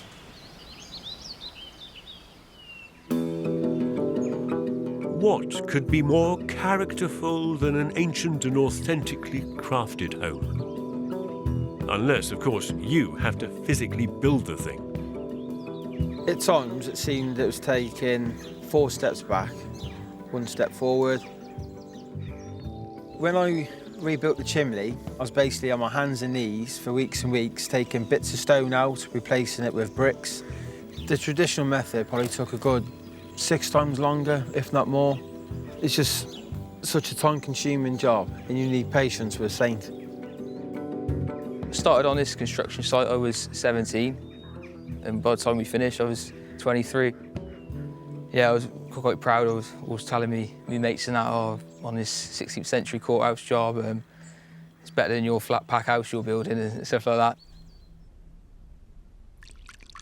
The current tenants are big fans too. A retired army officer, Giles, and his family. It's almost like a reverse TARDIS, so it looks huge from the outside, but actually when you come in, it's so cleverly configured that nothing's too small, nothing's too large, and it's beautifully crafted as well. So in an idle moment when I've got a toothbrush in my mouth, I mean, I will look at the craftsmanship, and I think that's almost lost these days, and that's what's so wonderful about this house. There's also a pub just a mile down the road, which is always a good one. It's incredible what can be achieved when you take the time to understand a building and truly get to know its past. Reese and his team have spent the past 5 years painstakingly restoring this old wreck. And in the process, they've created an architectural masterpiece.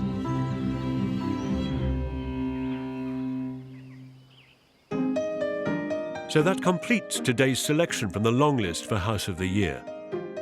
The Gin Distillery, infused with light and imagination. Coastal House, a marvel of pared-back ruggedness. Old Shed New House that wraps a home around a library. Duncan Cottage, where Georgian meets modern. And the revived ruin of the Old Courthouse. 5 beautiful homes, like illuminated manuscripts, all embellished with a rich past. The question is, which of them have the RIBA judges decided to put through to the shortlist? Niall Maxwell, one of the judges, is here with the answer. You've chosen how many projects for the shortlist? We've chosen 2, and the first of them is Old Shed New House. Old Shed is a model for the future of reusing existing agricultural buildings and turning them into modern dwellings. The library is a key, powerful room, isn't it? This is the jewel in the crown for me because it works on so many levels, on 3 sides, all behind the books, it's all mirrored. It's a very clever way of enlarging a room, which is really quite domestic in scale. You're looking at it as an architect going, that's very clever. Wow. Wow. Wow. Really, really wonderful news. We're particularly delighted for all the people, Greg and everyone else who made the house happen. So what's the second project you've shortlisted? Well, the second one is Coastal House. It is a very clever reimagining of an existing country house. You actually feel like you're a detective trying to work out which bits of the building were original and which bits are new. For a long time they spoke about building a new house and only fairly late in the day realised that they could work with what was there. And therefore it's the skill of the architects who have managed to really redress this house and transform it into something for modern living. Oh, wow. That's amazing. Oh, my God. Cool.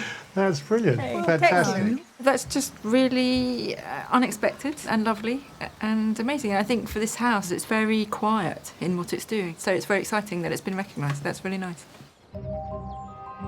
So, the bookish barn that is Old Shed New House and the delightfully reworked Coastal House join Red House and Pheasants on the shortlist. We'll be finding out who the overall winner of the RIBA House of the Year is at the end of the series. A house is a bit like an old photograph album. It can tantalisingly suggest the person who made it, the people who were in it, their stories, and even speak of the time that it was made. But very much unlike photographs, buildings have a physical structure that you can explore and experience, and their stories change. They go on to have a life of their own, providing joy and shelter to countless people for hundreds of years after they're built. Buildings can regenerate, and they can rewrite their own narratives with each generation long after any memories fade. They are quite magical.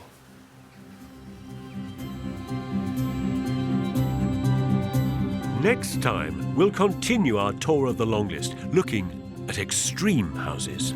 These cantilevers could have worked if they were half the size. It wouldn't have been so dramatic. You're going to do something once, you might as well make a go of it.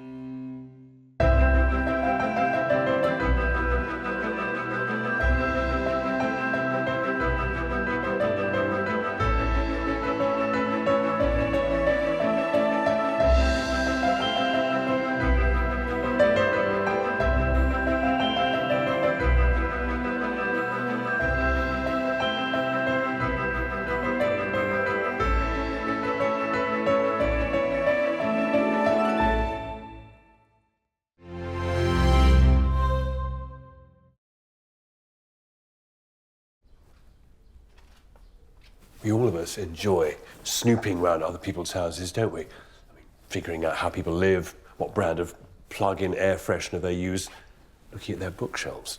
So I have good news. Grand Design's House of the Year is back. That means we're snooping around the houses longlisted for the Royal Institute of British Architects House of the Year prize. What a place! Whoa, whoa, whoa! So far, we've seen some extraordinary houses in our Dare to be Different category. People want to reprise what's already been successful. Introducing a new element is really quite difficult. And some remarkable houses with a past. I like the crack in the wall. That's intentional. We thought about that for a while and decided not to spend any money doing anything on that. With the architect Damien Burrows and design expert Michelle Gunderhin, in this episode, I'm looking at a third category of homes that are all extreme and pioneering. You're going to do something once, you might as well make a go of it. At the end of the show, we'll find out which of the spectacular houses on the long list have been shortlisted by the judges. You're trying to measure apples against pears and sometimes turnips. Then in the final episode, we'll discover who the winner is of one of the most celebrated prizes for residential architecture, the 2018 House of the Year. We have the keys, we have the open invitation to look through people's drawers. All you have to do is sit on the sofa.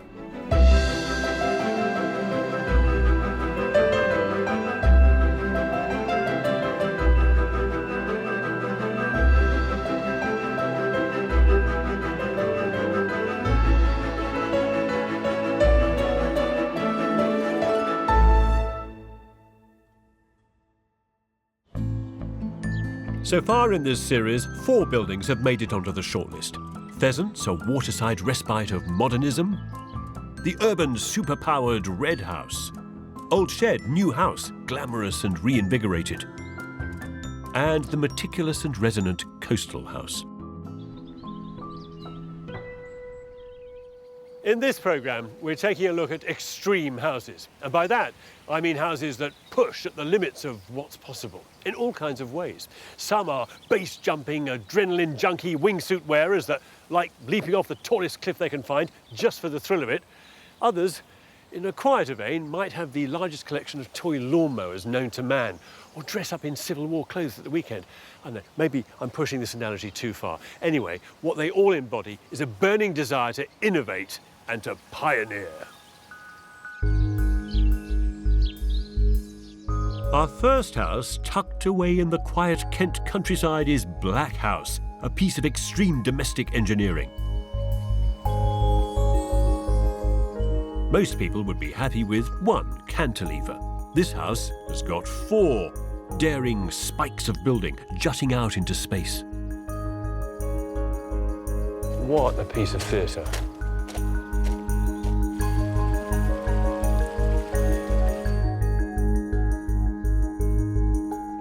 It was built by Norman and Tina. No surprise that Norman is a retired commercial structural engineer. The interest was pushing a structure to its extremity, which is what we were doing here in a domestic situation. Designing a building that didn't have significant structural interest in it, I would feel really quite insulted with my own performance. Black House is a set of 4 epic cantilevered boxes. In the largest box is an open-plan kitchen. Surrounding a central courtyard are 3 further pushed-out boxes, with a living room, formal dining room, and in the final box, 4 bedrooms. Towering above them all is a study. Hello, Norman. Hello, Tina. Hello. These cantilevers could have worked if they were half the size. It wouldn't Rather have been wonderfully. so dramatic. You're going to do something once, you might as well make a go of it. I mean, You were egging them on, then? absolutely. Something like that is very expensive to do. Very, very tricky. No doubt, as an engineer for you, just a delight. I can imagine it added considerably to the cost. By having this concept, you've probably increased it by 50%. The overall budget? Yes. So my internal budget was going down, down, down as this structural cost was going up, up, up. But inside, there's absolutely no trace of any compromise. It's compelling, isn't it? Good lit space. Being in the kitchen is like floating in a great white cloud, looking out to the Kent countryside and the orchard below. It's all very well as having very architectural, structural thing about cantilevers, but bottom line, it's how you feel in a space and what gives you pleasure. And one of the things that gives me pleasure is we have this inside-outside thing, this compelling view outside, and then we have it again over here behind us. Ah, the mirror. When I'm cooking, I can see who's in the room and beyond. I like that. Black House impressed the RIBA judges with its crisp, clean lines and thoughtful response to the landscape, which also informed the internal layout, so that each room looks out onto an outdoor space, loosely connected with its function. The kitchen looks out onto an orchard and productive garden. The minimal dining room has views out onto a formal garden, and the casual, cool living room onto a relaxed swimming pool. But the architect explored these functions and relationships much, much more. So this is how I would have, rather uninventively, designed this building, as a rectangle on this site with 4 functions, 4 different rooms: the kitchen facing out towards the orchard, the dining room facing out towards the formal garden, the sitting room facing the swimming pool, and the bedrooms facing the private little hedge here at the back. But the architect's far more inventive than I am, so what he's done is this. He's shunted out the kitchen to make an enormous cantilever. He's moved the dining room block over here to give it separation, and then placed the sitting room in between the dining room, giving the bedrooms a sort of sense of privacy at the back here. Oh, and look, in so doing, he's made a hole in the middle. The central courtyard is a cloister. The circulation space of the entire house literally wraps around it and invites the sky in.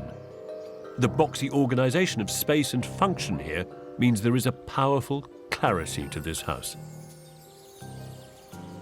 I like to strip everything down to its absolute basics, and I think, the box is the most pure, simple shape. It's about creating a clarity of organisation. Have the jury told you what they like about it? The jury, they came here, and I think they really got what we were talking about in terms of the way that it functions in such a clean way. We had a fairly serious kind of walk around, but then we ended up in the courtyard, and we were spinning on the chairs, and actually, this house is great fun as well. We've had a few parties here. And when a party's in full swing, the kitchen cantilever fills up with people. A lot of people, in a box floating 7 feet in the air. I've no trepidation about having 4 or 5 times this number of people in the room. I'd be slightly nervous if they all started jumping up and down in unison. Keep the music down and you'll be fine. I'm sure you'll be fine. Meantime, I'm looking for the bathroom in the cloistered corridor. No, yes, that's a door. It's a bedroom. No, it's not one here. Oh, hang on. Oh, there's one here. And another one. It's like the crystal maze. Handles would be nice. The house took 3 years to finally finish, 2 more years than Norman and Tina had anticipated. Much of the trickiness was brought on by the complexity of the structural engineering. Talking about the cantilever, some of the technical issues it raises are quite significant. It introduces many more specialist subcontractors. This is not a standard foundation, so it has to be someone that knows about reinforced concrete. The buildings are held down by anchor ties and all sorts of technical things. So you immediately introduce an element of technicality that a normal builder could struggle with. I think our builder did struggle. It was meant to be completed in 12 months. At 24 months, the builders still hadn't finished and went bust, leaving the site and the job unfinished. Looking back from the comfort of an immaculate home, how are they able to reconcile what they have now with the house's painful struggle of a birth? Because both of us come from a building background, one would imagine that a project of this size would be simple, straightforward, and that couldn't have been less true. It was an embarrassment that our building was... How did we get in this situation? Painful as building this house might have been, what Tina and Norman have achieved here is, I think, staggering. Do you regret pushing those parameters at the height, the size? No. There are certain things which you have to push, even although it's difficult.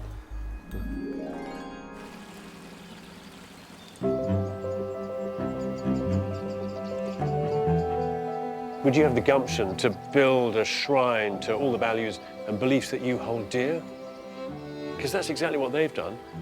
In this building, they have made manifest all their great loves of design, furniture, furnishings, engineering.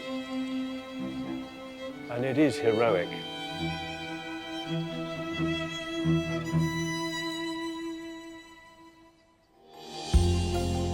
We have 3 more maverick pioneering homes to see. Oh, it carries on inviting you up. Until we discover which have been lucky enough to make it to the shortlist for the RIBA 2018 House of the Year.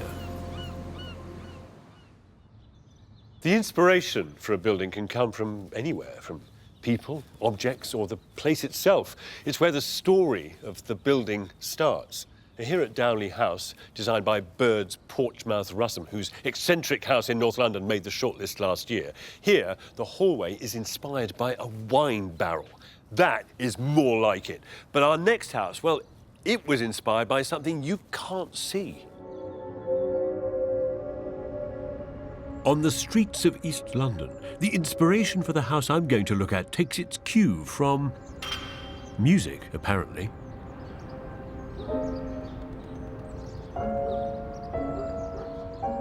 This is Vex, and it is out there. It was somehow inspired by this piece of music, Vexations by Eric Satie. It's made up of 3 large concrete drums, each of which houses a different function. The ground floor contains a lower-level studio space, above which are 2 bedrooms. The third and largest floor has an open-plan living room and kitchen, while at the very top of the house there's a private roof terrace. It was designed by architects Stephen Chance and Wendy De Silva. Hi. Hi. Wendy, is that right? Yeah, that's right. Hi. Yeah, good to meet you. Hi. Kevin. Good to see you, and you both. Standing here, it's quite a monumental thing. You're right. Quite majestic. Can you really be inspired by a piece of piano music to build a building? Yeah, I think you can. The score is very short and it repeats 840 times. The idea behind the music, which is about movement and fluidity and sort of spirals, this building had to be somehow informed by that. Do I have to take a tour of the building 840 times? I'll tell you what, to get the full experience, I'm afraid. You'll keep looping and looping and looping till you get to the top. Yeah. These looping, swirling shapes were made using enormous wooden moulds or shuttering, filled with concrete to form the walls and floors. A layer of corrugated steel wrapped inside the shuttering cast the rippling surface. The builders, Nigel Fanshawe and Barry Phillips, had never done anything like it. Concrete days weren't happy days, were they? Quite stressful, really. Obviously, it's in the back of your mind, isn't it, that if it goes, it could go wrong. So. And if it goes, it's only going to end up on the floor. Don't forget, we're doing this in one continuous circle, so we only get one go at it. It would just have to be ripped down if it had gone wrong. No, there was no plan B. It had to work. It had to work. we put a lot of work into getting it to work. Luckily, it did, though this triumph of the extreme took years. The judges praised the experimental approach Vex had taken, its uniqueness and its honesty. It is both raw and decorative, brutalist and frilly, both outside and in. You understand what this place is made of, concrete and steel mesh. It pushes at the boundaries of design and comfort. So this is the bedroom. It's very well lit. But the house gets softer and more elegant the higher you go up. Beautiful oak floor, very soft. The bedrooms on the first floor are domestic, almost cosy, with fine views out onto the street.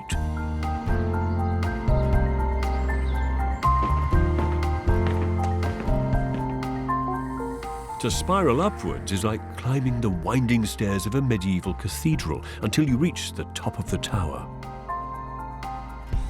So the top floor is living, yeah? Living, dining, space and a balcony on the next floor. A great slab. Ooh! Ooh! It carries on inviting you up. Oh, this is the deck. It goes very private. Where you can look at the stars or sunbathe.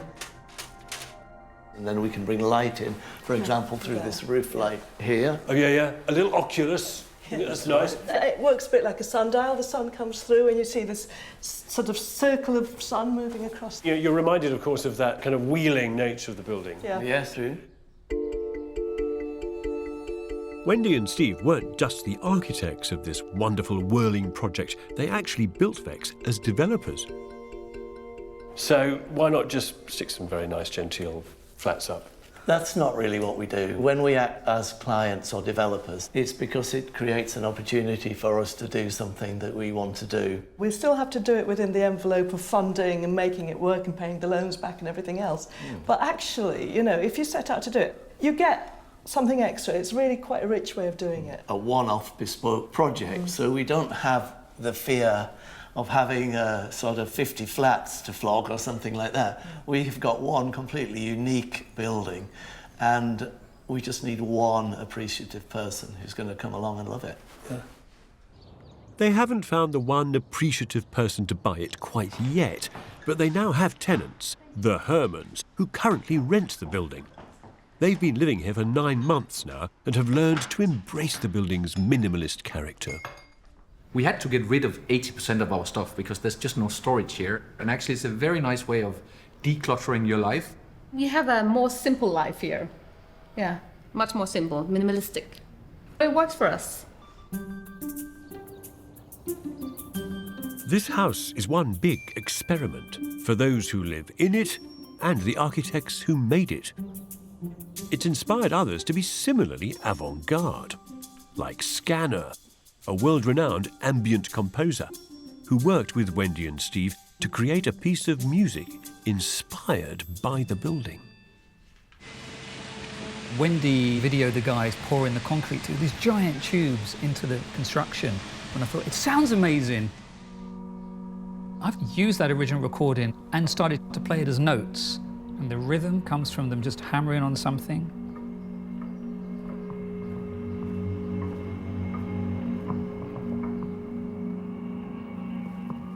So Scanner's piece of music for this building, made from this building, is, of course, beautiful, resonant, and very contemplative. But I have actually composed my own response, which, for an orchestra, would be scored for tom-toms, tubular bells, and harp. But here, it's the building.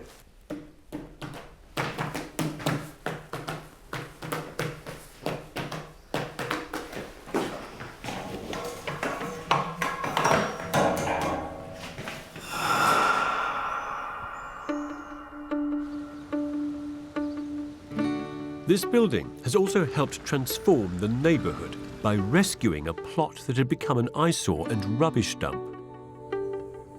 This plot was just derelict garages. People had started to dump things there. There was a bit of a rat problem, so it's getting to be a bit of an eyesore. Yeah, then Steve and Wendy, the architects, started to progress with the building. I'm glad to see the land being put to good use. I don't think it fits in, but I don't care.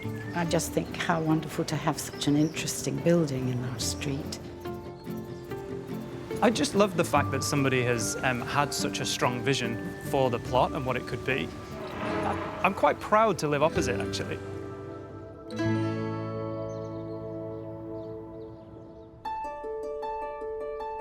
You know, when somebody tells you about a project like this, your first reaction is probably going to be, well, that sounds a bit pretentious.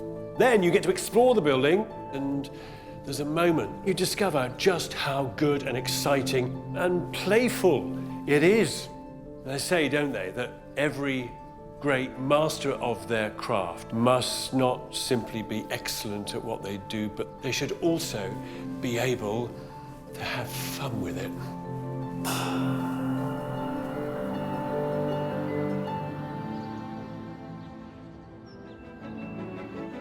Next up, a wild and windy 21st century croft house. It really was something else when it blows here. The site toilet ended up being blown 50 metres down the beach. This is nice, isn't it? The gentle rolling hills, beautiful manicured landscape. Not for everyone, mind. You see, for some, the wild, rugged, rocky and windswept is infinitely preferable. In a far-flung part of Scotland is the next house in our extreme category. Damien Burrows went to have a look. We all yearn for some peace and quiet once in a while. But what if you wanted to make that a permanent reality and build your home in a place like this?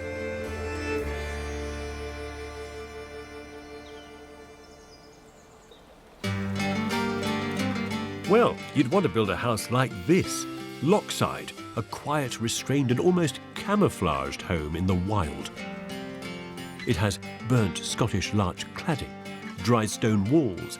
It looks like it's grown out of the ground. What appears to be a set of 3 finely crafted sheds huddled together is in fact one home.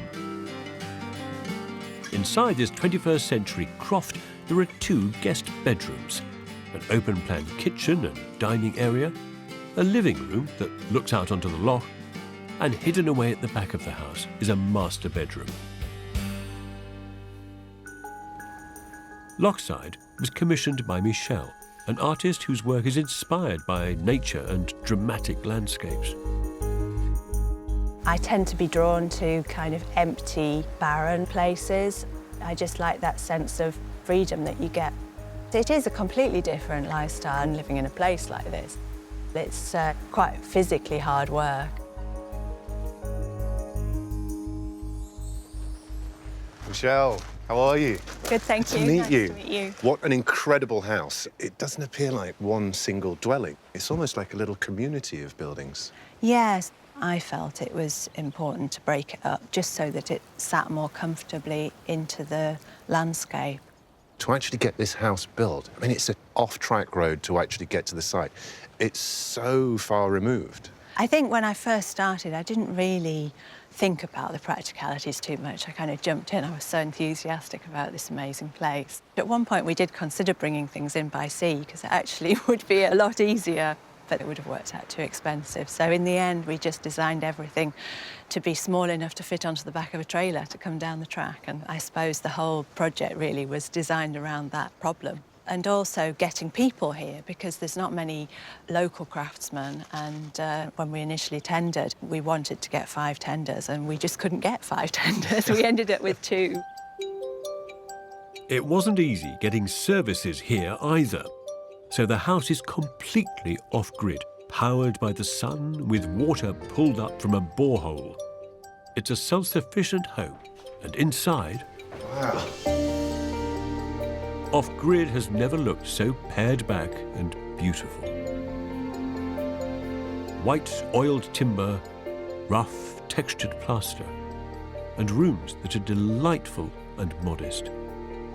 I kept emphasising to the architect that I wanted simple. I didn't want big spaces. I wanted something that would be very comfortable and livable in. Everything seems to just flow from one thing to the next. I think the change in the height of the ceiling helps as well, because you do get that sense of the different spaces. They're still connected, but you feel the differentiation of morning space to daytime space and evening space. And then you go straight from this, and the view just pulls you down here. Ah, this is lovely. I love how you get this real sense of height. I love being able to see the trees through the windows there. And the morning sun comes through that window as well, so you get the view that way. And then obviously looking out onto the water. Lockside House made the long list because the judges were blown away by the material choices, the scale, and the integration of the building into its wonderful wild setting. This beautiful location also gave Tom Miller, the architect, all the inspiration he needed. The roofs echo the mountains that dominate the skyline here. These walls around us pick up the horizontal terraces of the sedimentary rocks that outcrop all around. Is this just about one of the most extreme environments that you've created at home? Oh, absolutely. It really was something else when it blows in. The site toilet, which had something like 6 or 7 bags of concrete in the bottom of it, ended up being blown 50 metres down the beach. They had to tie the scaffolding boards onto the scaffolding because otherwise they would blow off. And the worst thing is to look around and find the scaffolding board behind you is gone. You don't want that to happen. Compound those elemental forces with the midge. Midges, yeah. The contractor, he thought midges was one of the most terrifying bits of it. The midges were horrific. When we first started digging the ground, you disturb the ground, and that's when the midges are at their worst. We ended up hats, midgie net on, we had gloves on. Duct tape round the taped sleeve. up to our sleeves so they could not get in when I discovered a hole in my midgie net. That was the worst bit for me on the job. The weather during the build was challenging. Whenever you listen to the radio and they were saying storm coming in, you knew it was going to be worse. But amazingly enough, every time there was a site meeting, it was a lovely day. Yes. The architect never suffered any of it. Any house built here has to be super resilient. So to protect the wood cladding, the builders charred the timber. Burning the surface of the wood forms a weather-resistant barrier against the lashing wind and rain. But in an environment as remote as this, the builders had to make a kiln to cook it in with what they had available. So we have paving slabs and breeze blocks and a couple of blow torches. They're angled so that as you push the wood through the cavity here, through the hole, the flame circles round the timber. We've never done it before, so there's a lot of trial and quite a few errors till you got it right. That's a lovely one, nice and even, front and back.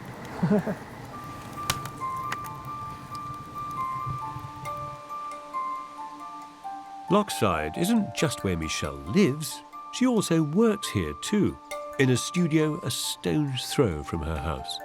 Also designed by Tom, her architect. Oh, fantastic. It's a great view, isn't it? Would it not have been easier just to build the annex on the side of the house? Partly I wanted to have a separate work area, and also the work I do is quite messy, so it's better not to trace clay into the house. Having this house and having this workspace, how has it changed how you actually live? I feel very settled here. I find that I don't want to go anywhere. I just stay here and work or sketch, and yeah, I'm quite happy. To build in this remote and often harsh environment takes a mammoth effort of perseverance and sheer determination. But the results can be incredible. Michelle and her team have created a truly remarkable home that completely belongs in its landscape.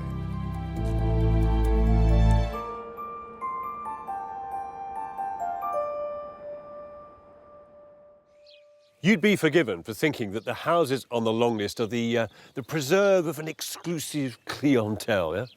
But the ideas pioneered here are already influencing popular housing. Our design expert, Michelle Gunderhin, is off to see one such large development in East Anglia, which mixes private and affordable housing. This is Aura, a volume housing development on the outskirts of Cambridge that recently won a 2018 RIBA East Award. But what's really interesting to me is that 40% of this housing is classified as affordable. This is beautiful architecture for everyone. Aura is a development of 159 apartments and 235 new houses, where average wage earners can own a share of their home. But there are no dull developer houses here, no soulless cookie-cutter homes. There's a real mix. Some residents inhabit sleek white boxes that float above the landscape. Others live in smartly designed garden blocks. The architect behind all of this was Mike Jameson. So we worked to create house types and apartment types that respond to the setting. So houses that overlook the park have a different feel from, say, the houses that you find in one of the courtyards, or a house or apartment that overlooks the mature plantations of trees. Well, it's wonderful because we know today that those are the things that are really important for people, like a connection to nature and natural daylight and a feeling of expansiveness. Those things can come at a hefty price. Yet Aura was affordable enough for two first-time buyers, Shane and his partner, Chloe, to get a foot on the housing ladder. We have a lovely wraparound outdoor balcony, and we have really high ceilings and nice floor-to-ceiling windows. And all of these things combined made the flat feel a lot bigger than it is, and really kind of brought in the outdoor and indoor together and really let us enjoy the space we had. And we've managed to make a few people jealous, which has been really nice. Another development, aesthetically not to everyone's taste, is the Stone Age Clerkenwell Close in East London. 8 apartments and an office. It's a small-scale experiment using a stone exoskeleton on the outside to support the building. The architect's hoping to try it out on a larger housing scheme. How does this actually hold the building up? Very simply, it's by gravity. So big pieces of stone are the columns and beams, and behind there... Suddenly a bit nervous. Well, there are no stainless steel or other methods of pinning any of this together. It's one piece on top of another. Ultimately, this is about a quarter of the price of doing a concrete or steel framed structure.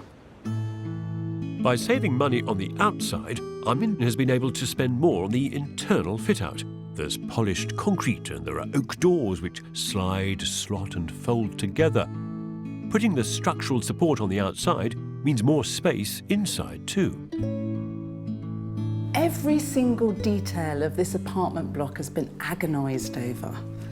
And it might look a bit like an ancient stone ruin, but this small-scale exercise in ingenuity might just be a way to build bigger blocks for us all.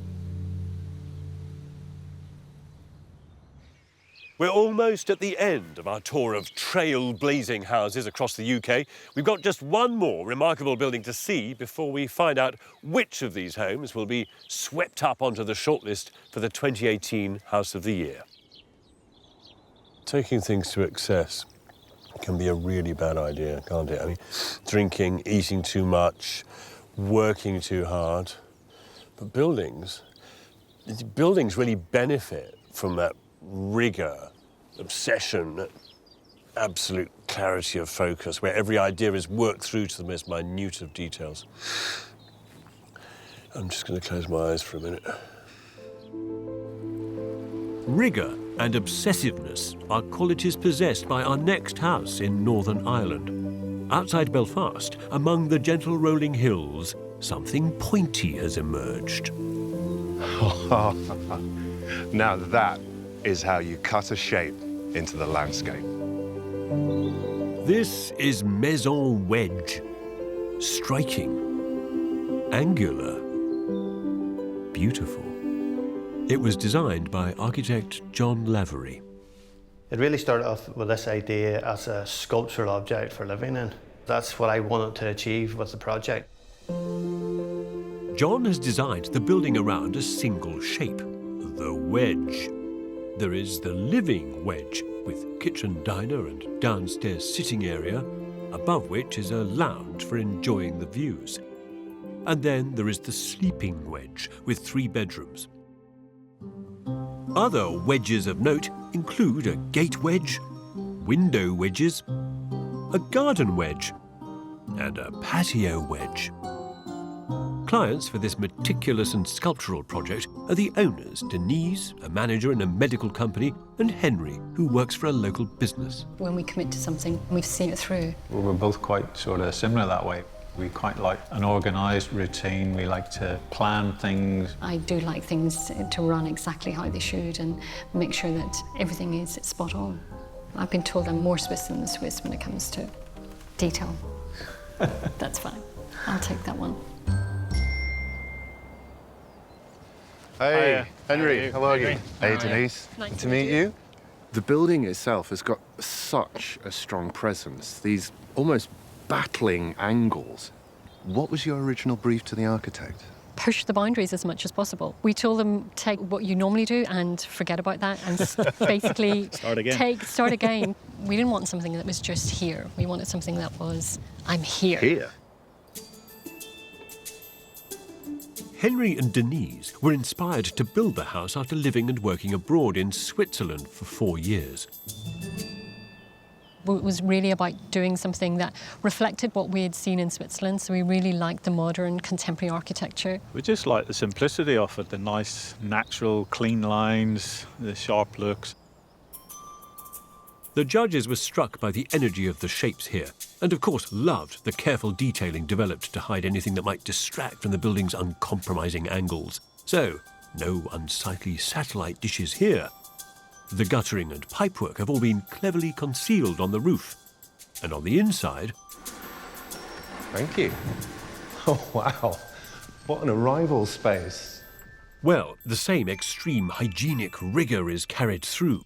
In the kitchen and dining room, there's not an architrave or skirting board in sight, only more wedges and a secret door. And in you go. Ah, perfect.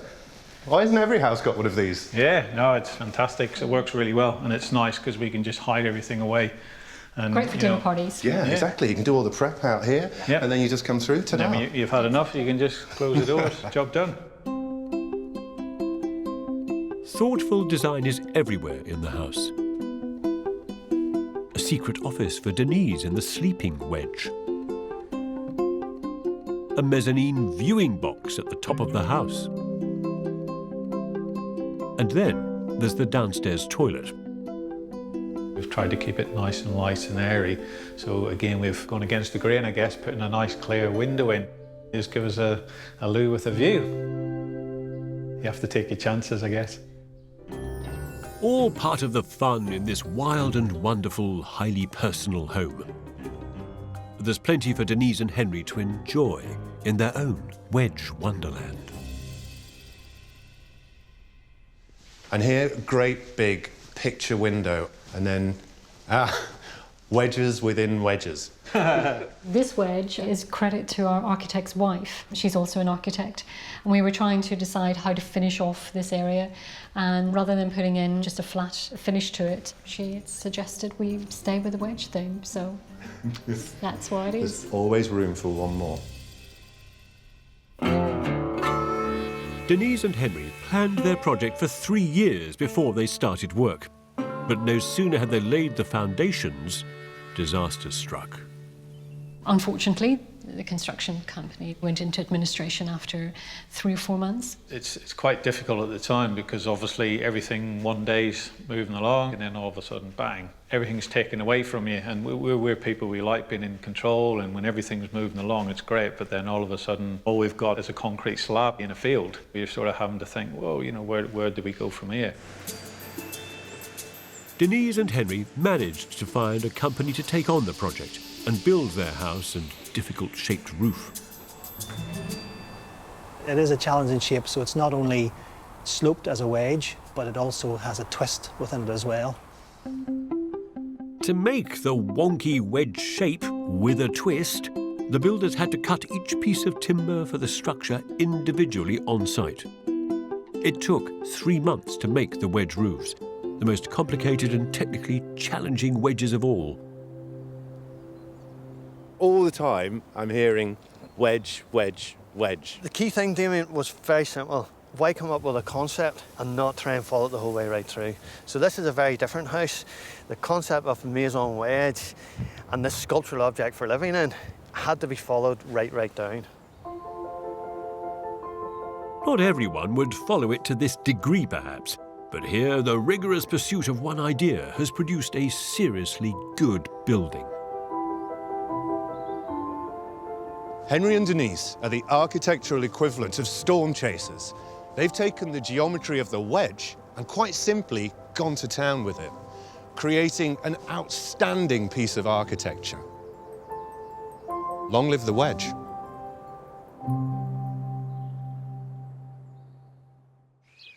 All the houses in this series are possibles to win this year's prestigious RIBA House of the Year award. But what does it take to scoop the grand prize? Set within the rolling chalk hills of the Aylesbury Vale is Flint House, which won House of the Year in 2015, frankly because of its marvellous geological construction. The judges thought it a shining example of material and architectural design at its best.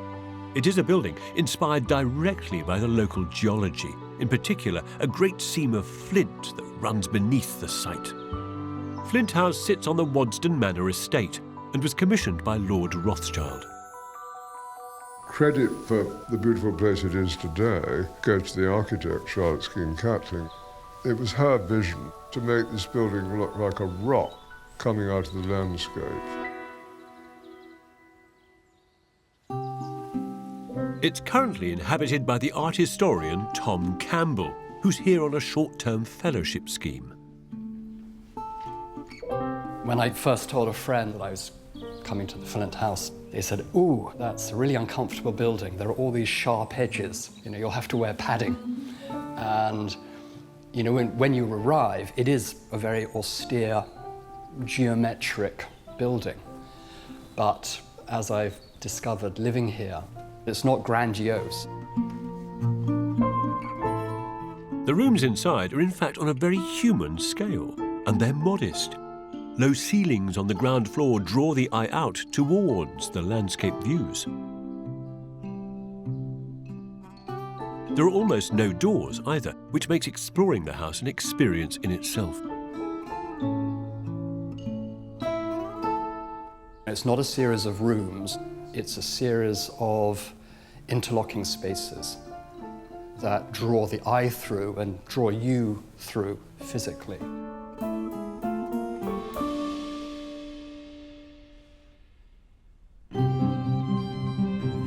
But perhaps the greatest quality of Flint House is how it's been designed to fit into where it is. The idea of it looking like a rock by this water is what makes it a unique property. And I think that's why it was a worthy winner.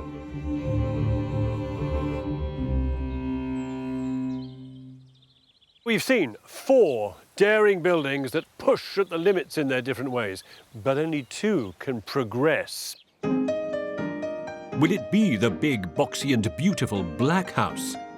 The enigmatic concrete Vex inspired by music? The windswept wonder that is Lockside? Or the sharp sculptural maison Wedge? Takero Shimazaki, head of the judges, reveals the first building that's made it onto the shortlist for the 2018 RIBA House of the Year. So what house have you shortlisted from this category? Vex. Vex. Vex. It's fun, isn't it? It's really kind of quite rare these days to see something like this. The ambition of the project and the kind of the concrete that's going around, and it's a piece of sculpture in the city. It's really refreshing to see a proper bit of concrete in London. I mean, that's good. Proper bit of concrete. I'm a fan of concrete. Fantastic. That's a surprise. Great news. People come and they're first surprised, and then quite often they end up with a smile on their face, and I think that has a lot to do with it. And what's the second house that you shortlisted? This is Lockside House. It's obviously a gorgeous, gorgeous setting, but I think we were all touched by the architectural kind of humbleness of it. You know, it's not kind of shouting, look at me, look at me. It just sort of effortlessly just sits there. The materials, like the stone, they're large, they come from the area, so it's kind of very much a local product. Michelle, the main reason I was calling is that they've just explained that your house hasn't just got onto the long list, it's actually been shortlisted now. Oh, wow, that's Is that extraordinary? Absolutely wonderful news. It's fantastic to be shortlisted, absolutely wonderful. It's one of those projects that you just want to make the most of. You want to give it your best because the site is worth giving it your absolute best. So the rugged Lockside and wonderful winding concrete Vex house go through to the shortlist. Like all the great heroic explorers, the pioneers of architecture risk all in the quest to build something powerful, something extreme. They go where no developer ever would. They see opportunity where others only see limitation, and they don't conform. They set the rules by which others follow. For great architecture to develop and prosper, we need more of them. Next time in our final programme, we'll be completing our tour of the long list, looking at a category of homes which celebrate their materials and craftsmanship. That is one hell of a window. That's 3 sliding doors. They weigh half a tonne each. But how high are they? They're 6 metres. We'll also be discovering the final homes to get onto the shortlist, and then finding out which of these amazing buildings will be crowned the winner of the RIBA House of the Year 2018.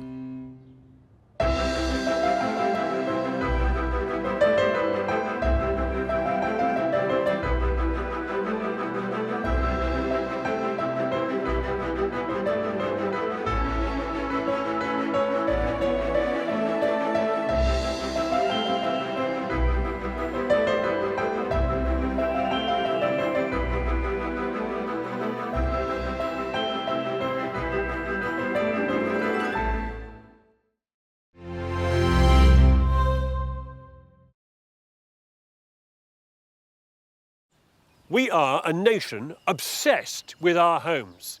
We like nothing more than to browse estate agents' windows, especially when we're on holiday. So curious are we about other people's places.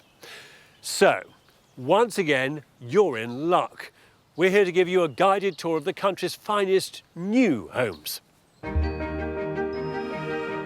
We're on the final leg of our tour of the long list of remarkable homes furiously competing to win the Royal Institute of British Architects House of the Year Award 2018. Wow! Yeah. Tall. There's no inkling outside. So far, 6 homes have made it through to the shortlist. Oh, wow! Oh my God! There are just 4 homes left, grouped in this programme under the theme of interesting materials and craftsmanship. Oh, now that's remarkable. 2 glorious voids. I'll be looking at these exceptional homes with the architect Damien Burrows. Ah, perfect. And the design expert Michelle Gunderhin. It's all just so gorgeously aligned and neat. I love it. Towards the end of this programme, we'll find out who bags the last remaining place on the shortlist before we discover who is the overall winner of House of the Year. So, sit back, kick off your fashionable felt slippers, relax, and prepare to be inspired by some great architecture.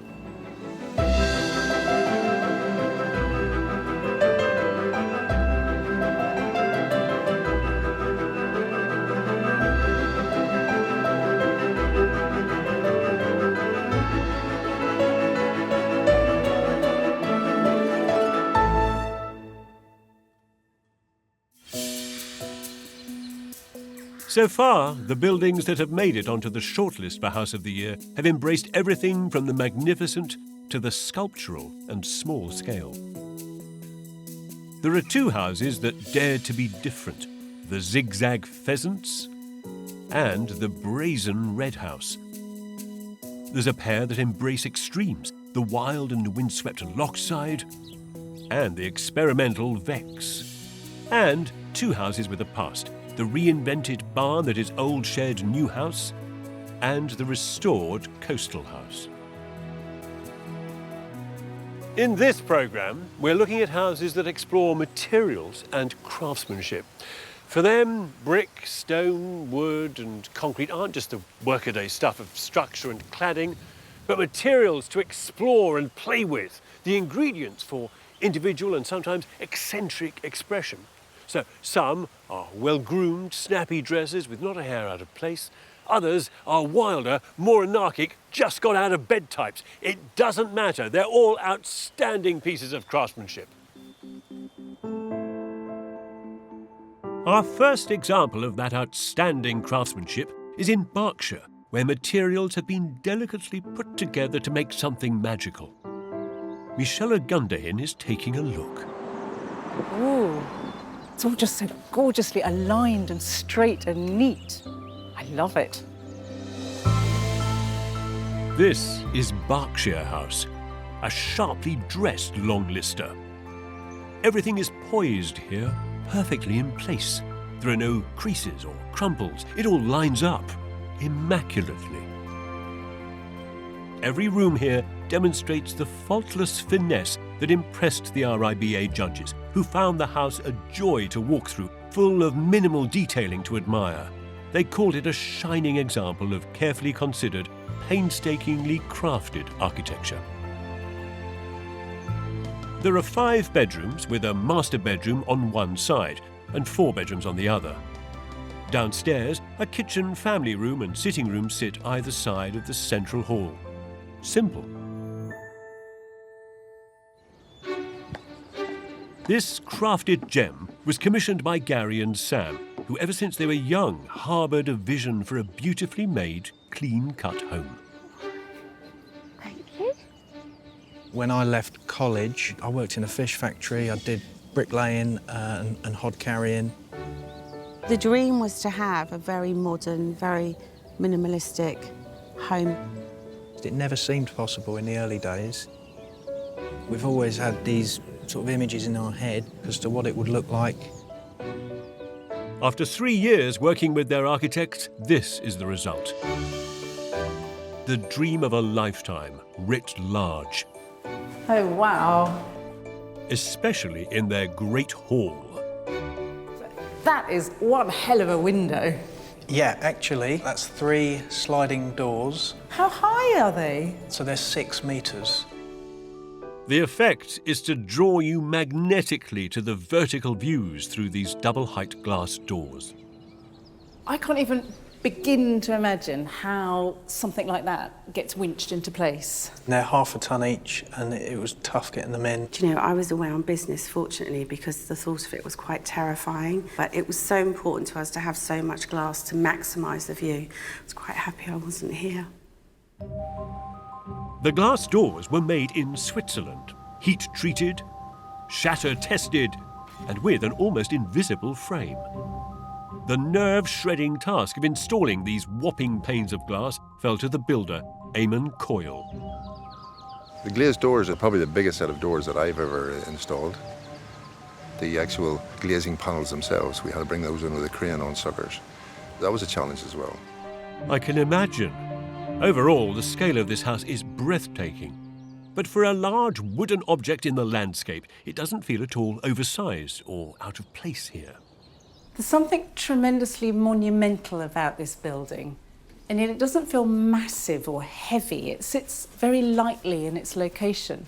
And I think that's to do with the materials, whether the brick or this gorgeous wood and the craftsmanship that's gone into all this alignment.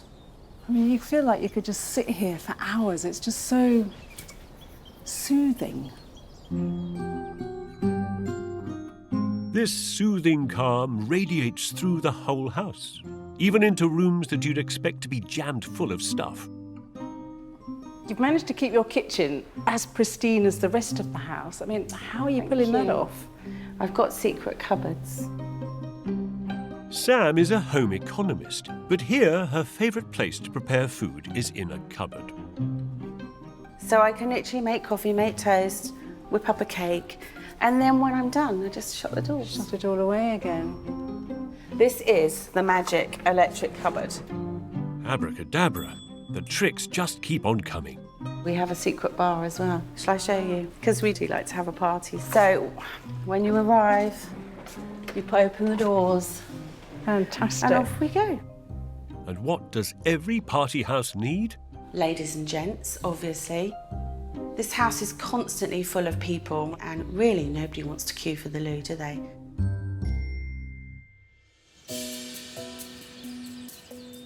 It took 17 months to build this house, nearly half of which was spent on the cladding, which wraps around the entire building. The architects, Gregory Phillips and James Shelton, specified timbers of exactly equal widths that were spaced precisely. We set this whole building out on this kind of 75mm timber and a 15mm gap, and we've actually got that around all 4 sides of the house. This big governed the whole house. Yeah, it's a lot of drawing, and it's a lot of time measuring, and it's a lot of dialogue with the builders and the actual workmen doing the physical timber work. And those workmen were Nick Flack and Jason Elliott, who had to fix 2,000 pieces of timber to boards and then fix them to the building. Never ever done nothing like this before, no. And most people will never ever do anything like it again. It was cladding mania. It was everywhere. On the balconies, and there was panels. Seats. Yeah, seats. We made seating areas, and there was panels inside in the that bedroom, wasn't Yeah, there? there was, and and in the main hallway as the well. main 3 hallway. panels in the hallway. Yeah, yeah, it was repetitive.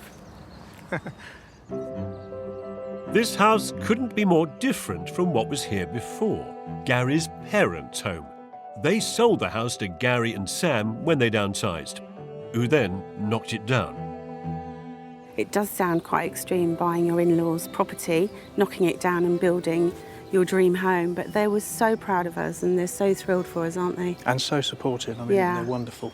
Even when you knocked it down, though, did they know that that was part of the deal? When We you bought had the them house? round for dinner. I fed them lots of wine.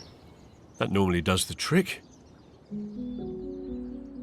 I don't think Gary's parents, or anyone for that matter, could resent them for building such a beautiful home. It's a robust example of the 21st century arts and crafts house. We've got a big family and we do want to carry it on through the generations. You know, this will be here long after we're gone, and hopefully the kids and hopefully their kids will enjoy it then as well. It's so nice to see our parents so happy here. The only thing I don't like is that I had to leave to go to uni. I wake up most mornings and I can't believe I'm living here, and it's still not fully settled in. It's just amazing. It's not just this big grey modern building, which is what it looks like from an outsider's perspective. We've turned it into our home, and I think that's what makes it so amazing. The beauty of a building like this lies in its extraordinary attention to detail. You can tell it's been a real labour of love, certainly for the owners, but also for the builders. You can feel that in every brick and every carefully placed piece of cladding. And for me, that's what gives it its real power. Coming up, 3 more wonderfully crafted homes. If that looks like a shed, I'm happy with You're that. happy, you're I'm happy. happy with that. Yeah. Before we find out which one has made the shortlist, and then finally discover who is the overall winner of House of the Year 2018. With the right materials, in the right hands, an everyday object can become a thing of beauty. That's the definition of craftsmanship, really. Taking raw materials and skills honed over thousands of hours of experience to produce something extraordinary. Nowhere is that kind of craftsmanship thriving more than in Northern Ireland. Belfast is now a city with a fast-growing culture of making. And it's spilling out of the workshops onto the streets. Is it a shed? Is it 2 sheds? Is it an artisanal bakery? Nope, no croissants here. This is number 37. In this skillfully made building, ordinary materials have been made beautiful through the magic of invention. Offcuts of timber have been craftily used to strike a perfect shadow line at the top of the building. Rainwater downpipes are sculptural. Inside, standard plywood is transformed into designer furniture. And all this ingenuity is packed into one tiny building. Number 37 is the smallest house on the long list. Under the left roof is a double-height kitchen and living room. Under the right-hand roof, a shower room and bedroom. A mezzanine bedroom sits above, overlooking the entire space below.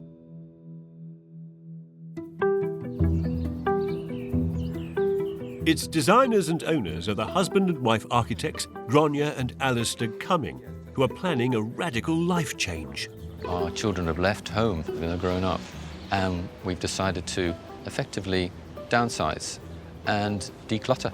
It's really just back up the dumper truck and put everything in it and go back to where we were, maybe when we were students. Fed up with being adults, Gráinne and Alistair have designed their experimental student digs in a style of building they both adore. I love sheds, I love buildings made of wood, I think everybody does. Yeah. And if that looks like a shed, I'm happy with You're that. happy, you're I'm happy. with that. Yeah. What's the wood? It's Scottish larch. Scottish larch. Yes, it's almost impossible to drill through, so we had to import fixings from Austria. They're specially designed to go through this kind of really dense resinous wood that lasts 100 years. 37 is a hard-wearing and low-cost home. Gráinne and Alistair built this beautiful house for only £100,000. You'd never know it was built on a super tight budget, at least not from the front. But round the back of the house, I'd say the treatment of the boundary and the landscaping is minimal. We got some bark from Gumtree and put it down ourselves for £70. That's a landscape. Yeah, that was your just- landscape. Yeah. It's something you kind of come to expect, I suppose, on a, council bed at the side of a road. But Or to a festival. It's got a great festival smell. Yeah, thank you. Let the party begin. Oh, now that's remarkable. The RIBA judges admired how this small house refused to feel enclosed, delivering views between spaces and lots of connection to the outside. They've squashed a lot in here. A central living area, a bedroom under the stairs and shower room to the right, plus a mezzanine bedroom on top. Amazing for a house of only 56 square metres. I expected this building to be somewhat more squeezed, you know, with a lot more accommodation kind of pushed into these big triangular spaces, but there's just two glorious voids. Big. It makes a small space seem much bigger. It's almost like magic. Every element, wherever possible, has been scaled down to be the smallest it can be, while still being usable, like the stairs, which double as a chalkboard. I like that. Yes. Onto which you've very conveniently drawn the building. Yeah. Very badly. That's great. The stair is exactly what meets building control. It ain't big, is it? Technically, you cannot fit a stair into a narrower space than that, to to get upstairs. So the everything has been Rubik's cubed in.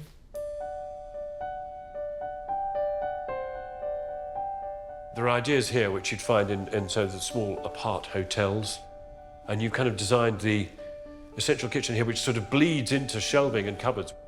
How big is your It's sink? minuscule. It's not very big. No. But how big does it need to Had be? to be, yeah. So they're kind of questions where you keep asking, how much do you actually need? If you said, where is the kitchen in this house? It's this bit, the metal bit. Room enough for a kettle and a pot noodle, maybe a casserole. It took 12 months for Grania and Alistair to build their remarkable 100 grand micro home, but their micro budget didn't stop them having fun. For the bathroom, they designed their own door signs. I do like the logo on the door. It's helpful for navigating around our small house. They also designed their own tiles, inspired by local bluebells. It's a charming way in which the building is kind of personalised, isn't it? Yes.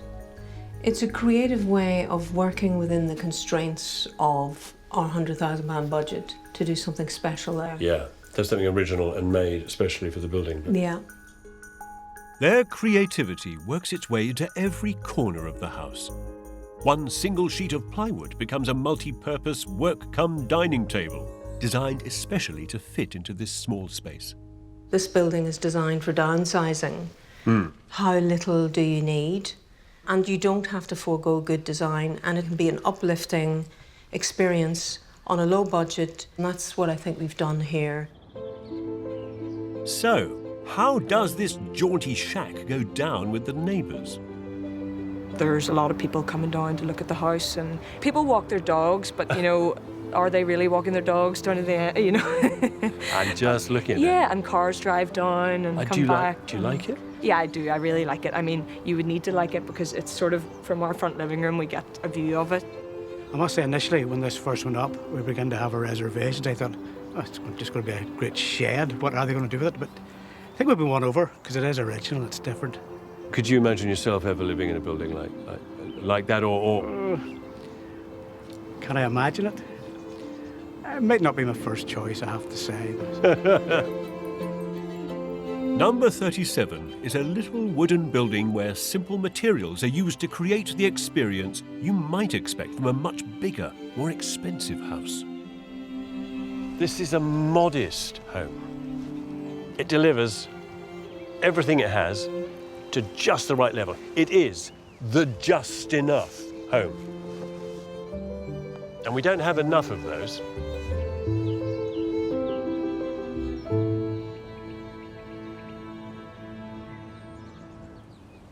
Most buildings, regardless of their size and shape, are made using the same basic materials: steel, brick, concrete, glass, timber.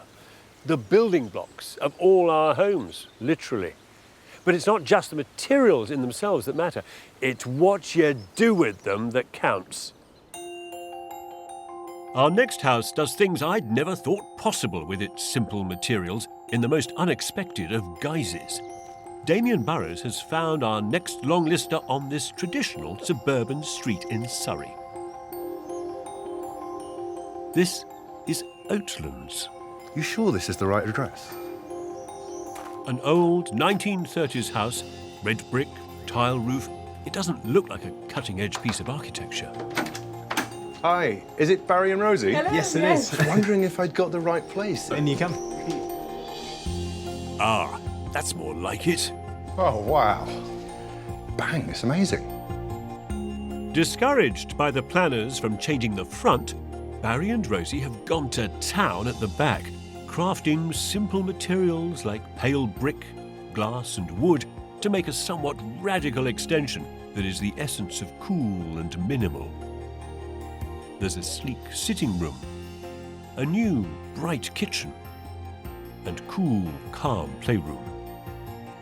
They've also refurbished the old 1930s house, refreshing their living room and installing a home cinema. Oatlands is a thorough reimagining of the traditional suburban home. The open-plan living room and kitchen are all contained within the modern extension, with a master bedroom on its first floor. In the garden, there's a separate studio space for Rosie. It's almost like modern architecture is exploding out of the back of your house. Yeah, it's a really modern day application of what was at the front. We wanted to add something very different to the back of the house because it's very unassuming at the front, you know, using lots of different materials to try and really bring the back of the building to life, really. The judges admired the architectural explosion. They said the pale bricks gave the house a sculptural quality and praised the delightful series of spaces inside, illuminated by skylights and by walls of glass through which the interior concrete floor seems to flow out into the garden. Here, you've got a very clever detail, and all I can see is just the way that it slices through the vegetation. Part of that is to have the room feeling like it's part of the outside, and we're very keen not to show too much sort of aluminium detail around the side where the glass sets in, so it feels like you're stepping out into the garden. Yeah. In that corner and looking out onto the oak trees, it really is the best seat in the house. The extension doesn't just connect to its setting, but softly morphs into it. The architects broke up its shape and played down the relief of the brickwork with flush mortar. It was very important to sort of bleed the mortar slightly over the brick, so it allowed that to sort of merge with the landscape more than what it would have done with a traditional kind of brick. Especially with the studio, because that sits in the garden and is sat and is pushed down into the landscape. I think that was quite an important object to kind of get right. What could be more ideal for a landscape designer like Rosie than to have your office in this bucolic setting? It's a wonderful space to work in. It's got views right onto the garden and it reflects the sort of architecture of the buildings. You would normally tone the architecture down a little, maybe use it as an opportunity to save a little on the budget. No. We weren't going to compromise the style and the reflection of, you know, the main house. You just need a little tunnel from one to the other. Oatlands is a changed building from what it was when Barry and Rosie bought it. A rundown 1930s house stuck in a time warp.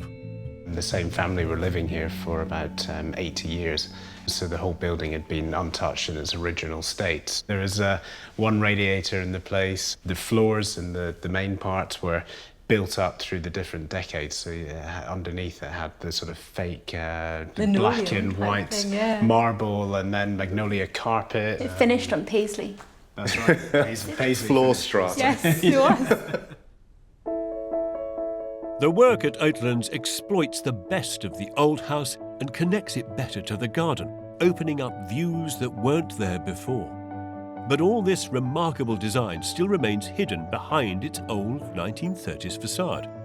It leaves many local residents understandably confused. No, it doesn't look very special from outside. It's an old house, but for heaven's sake, I don't think it's very pretty, and particularly beautiful it is not. No, there are better things. You know, they say you should never judge a book by its cover. And perhaps the same should be said about not judging a house by its exterior. Because who would have known that here at the back lies such an architectural gem? We have just one more home to see before we find out which is the final house on the shortlist. This looks effortless. It certainly wasn't. Then we'll discover who the overall winner is of House of the Year 2018. Oh, I do love that. I mean, it just tells you, doesn't it, something of the history of how the building was put together. Of course, so often we end up covering stuff like this up with paint and plaster and decoration, but it is good to see a bit of it now and again. And I do mean a bit. You know, you can all show a bit of leg, but the older you get, the wiser it is to cover it up. Our last finely crafted home is showing more than just a little leg in a quiet corner of East London, as Damien has discovered.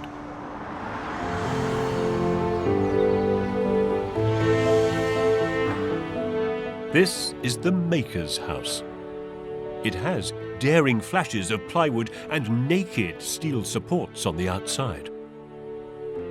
Inside, there are acres of exposed joists that run through the ground floor from the living room down to the kitchen and through the whole upstairs too.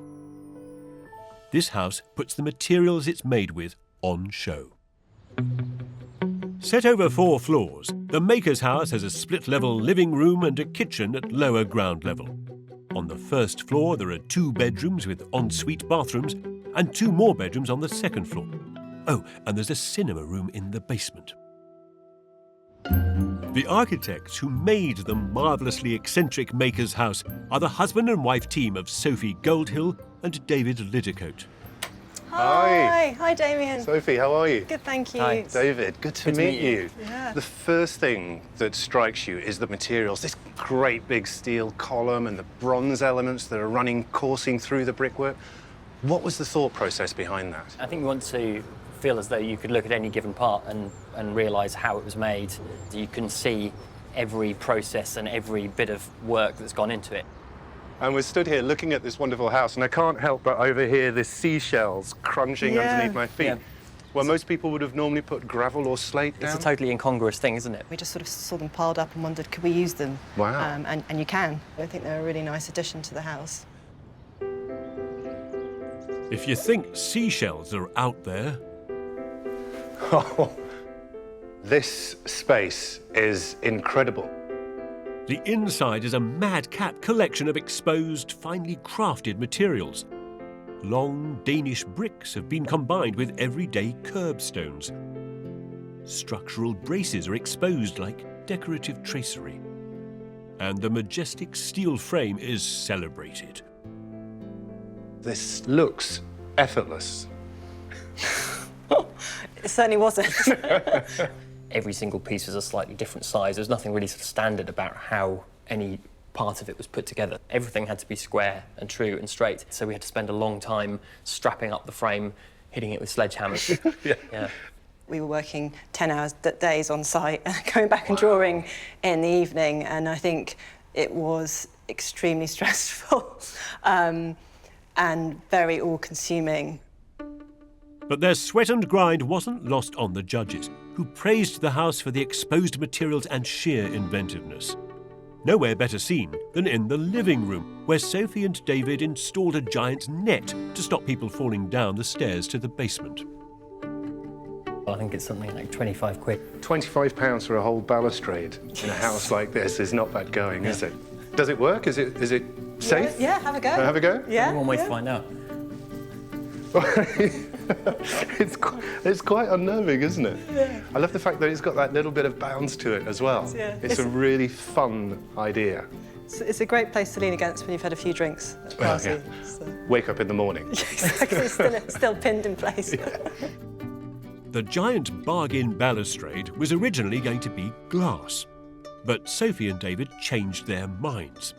They adjusted lots of things as they went along, moving windows, enlarging roof lights, and supersizing the patio doors. How much changing did you do? How much tweaking was there? How much, could we just... There was a lot of tweaking, and I think it was continuous every day.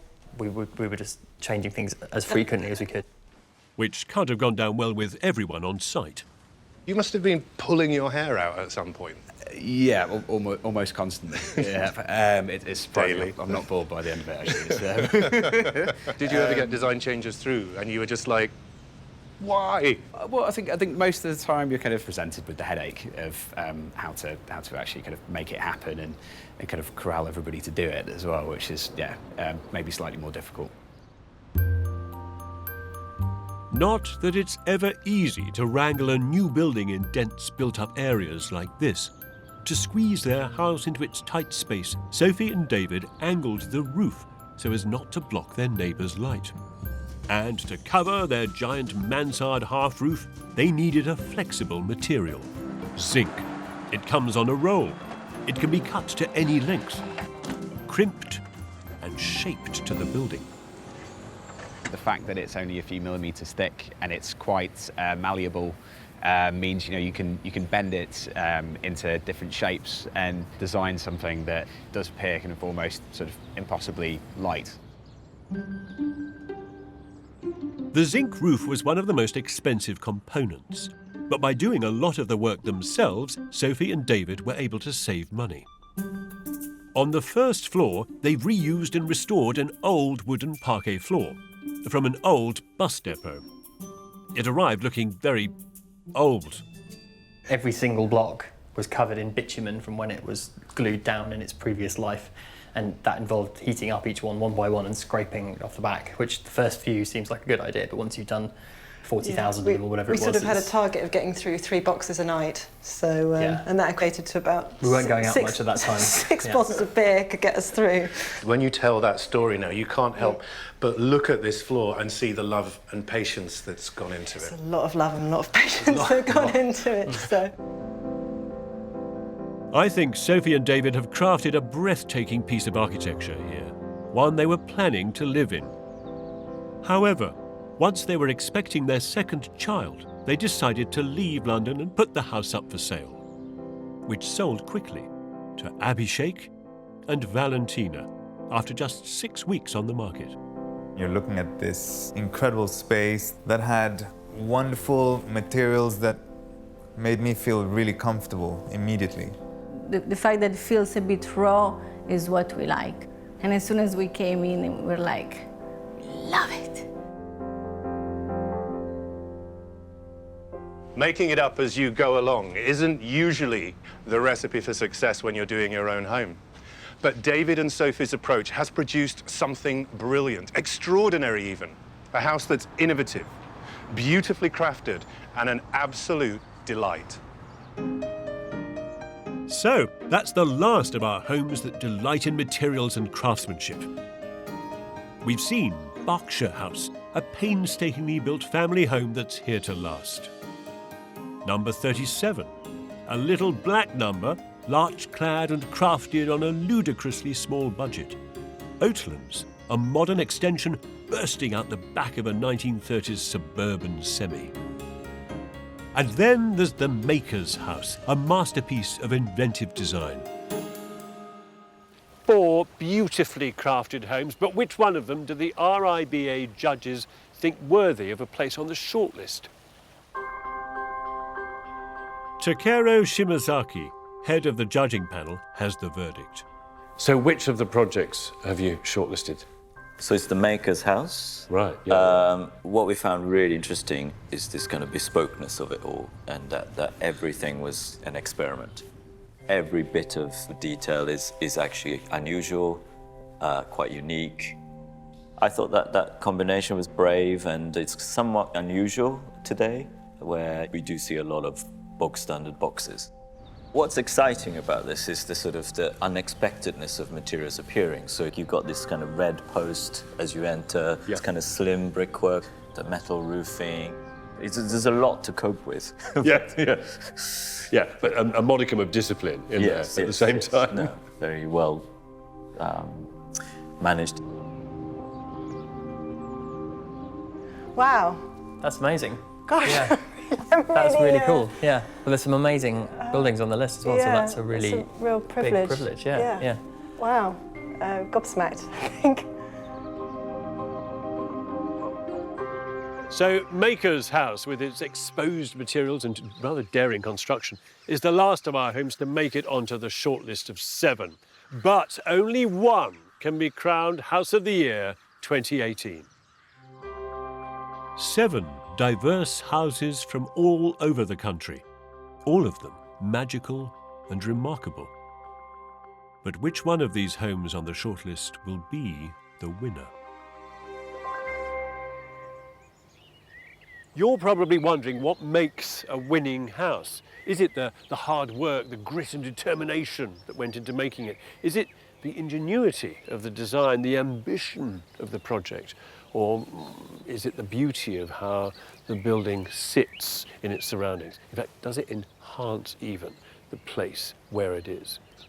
Well, the answer, of course, is all of these. Last year's winner, Caring Wood, responded to its context and surroundings exceptionally, not least with 150,000 locally made clay tiles. It was a tribute to the Kentish Oast House, designed by James MacDonald Wright with Niall Maxwell. The significant qualities are its craftsmanship, its use of local materials, and its ability to accommodate 3 generations of the same family. And the family who commissioned the house and live in it are James's own. Each part of the extended family have their own private corner Oast House that they can come together in the communal spaces. That's the theory anyway.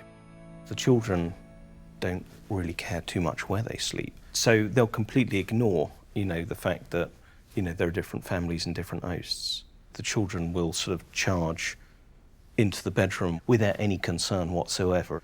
But of course, the adults, you're sort of, tapping on doors to shout and see if anyone's there. Last year's RIBA jury liked the craftsmanship of Caring Wood and how well it sat in its landscape and setting. A landscape and setting that is being slowly enriched by the estate manager, Patrick Wynyard-Hussey. Patrick's been busy planting how many trees? Well, I think this winter we planted 2,500 more trees to try and get the original landscape to sort of wrap back round the house. We just don't want it to look like it's a house which has just landed in the middle of Kent. It doesn't. It looks like it's set seed and grown here. Caring Wood is an inventive, crafted home, highly responsive to where it is, and it's eco-friendly. It's locally grown, organic architecture. That's what made it 2017's winner.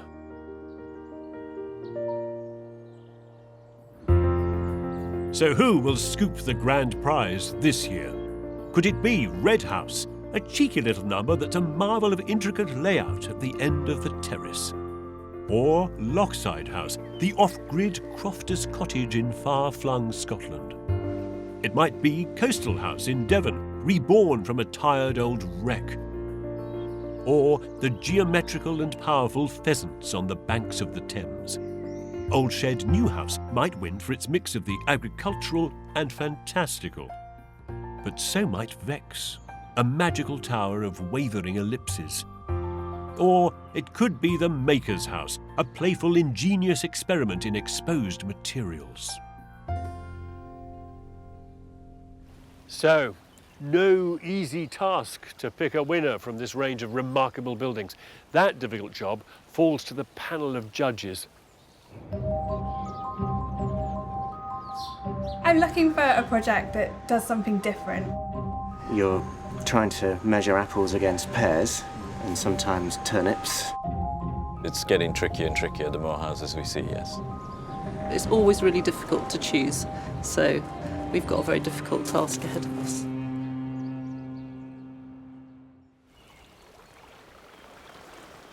So the winner of the 2018 House of the Year is by the coast. I mean, that doesn't really mean much, does it? It could be anywhere. It could be in Wales, Cornwall, the Lake District, North Yorkshire. But if you're thinking it's in the north of the country, you're getting warmer. In the very remotest part of Scotland, tucked against a promontory by the side of a sea loch, is the winner, Lockside. One modest, exquisite home which looks like 3 old fishermen's huts, stitched quietly into its setting. It was commissioned by its owner Michelle and designed by the architect Tom Miller. Together, they built an off-grid, low-impact house, gently rooted into place. Hi. Michelle, how are you? Nice to meet you.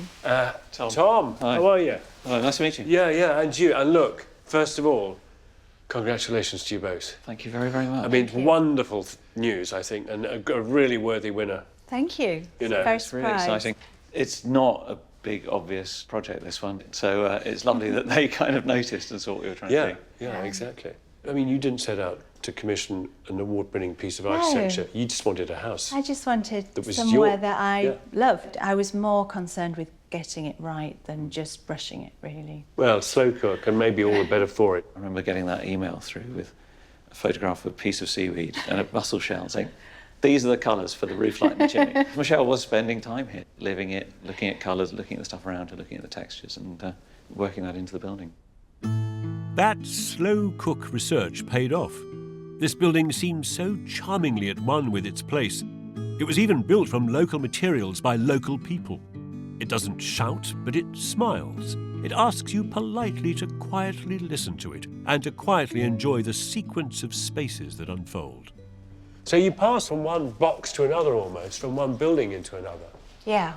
But all the time with these cutaway views back to the beginning. What I like is you stood up there and you get that glimpse of the view of the loch. But when you get down here, as you come down, it opens up. And I guess, actually, as you sit, yes. Yeah. And actually, if you lie down with your head on the arm, it's even better. There's the mountain. Yeah. And this house welcomes connections to the landscape at every opportunity. Oh, heavens. Oh, what a delightful room. And that view, another one. You also get the lovely view up from the bed into the treetops. The squirrel view, yeah. I love that. Yeah. Do you find yourself stopping still in the building to just look out? Yeah, absolutely. I just enjoy looking at all the different views you get through and out, yeah. These views were hard won, though, like everything with this house. Lockside took 2 years to build, in the most brutal of conditions. Sub-zero temperatures, gale-force winds and lashing Scottish rain. Lovely. In such an extreme climate as this, small wonder that Tom suggested weatherproofing the Scottish larch cladding by charring it. I was a bit worried that it would be too black when Tom suggested charring it. I didn't want it to be too ominous and dark, but actually it just made it sink into the landscape and then it's kind of just coming out of it a little Out bit. of black integrated. It's sort of weathering the right way. That's right. Looking at the roof, for example, that was all black when it went on. It but that's all was, silvered. yeah. On the sides of the house, the cladding has been mounted onto agricultural storm doors to shield the windows. These slide across. Are they easy to doing- slide? Yes. There's yeah. no handle. No, they just slide. Oh, they don't need it slide really, down. do you? No.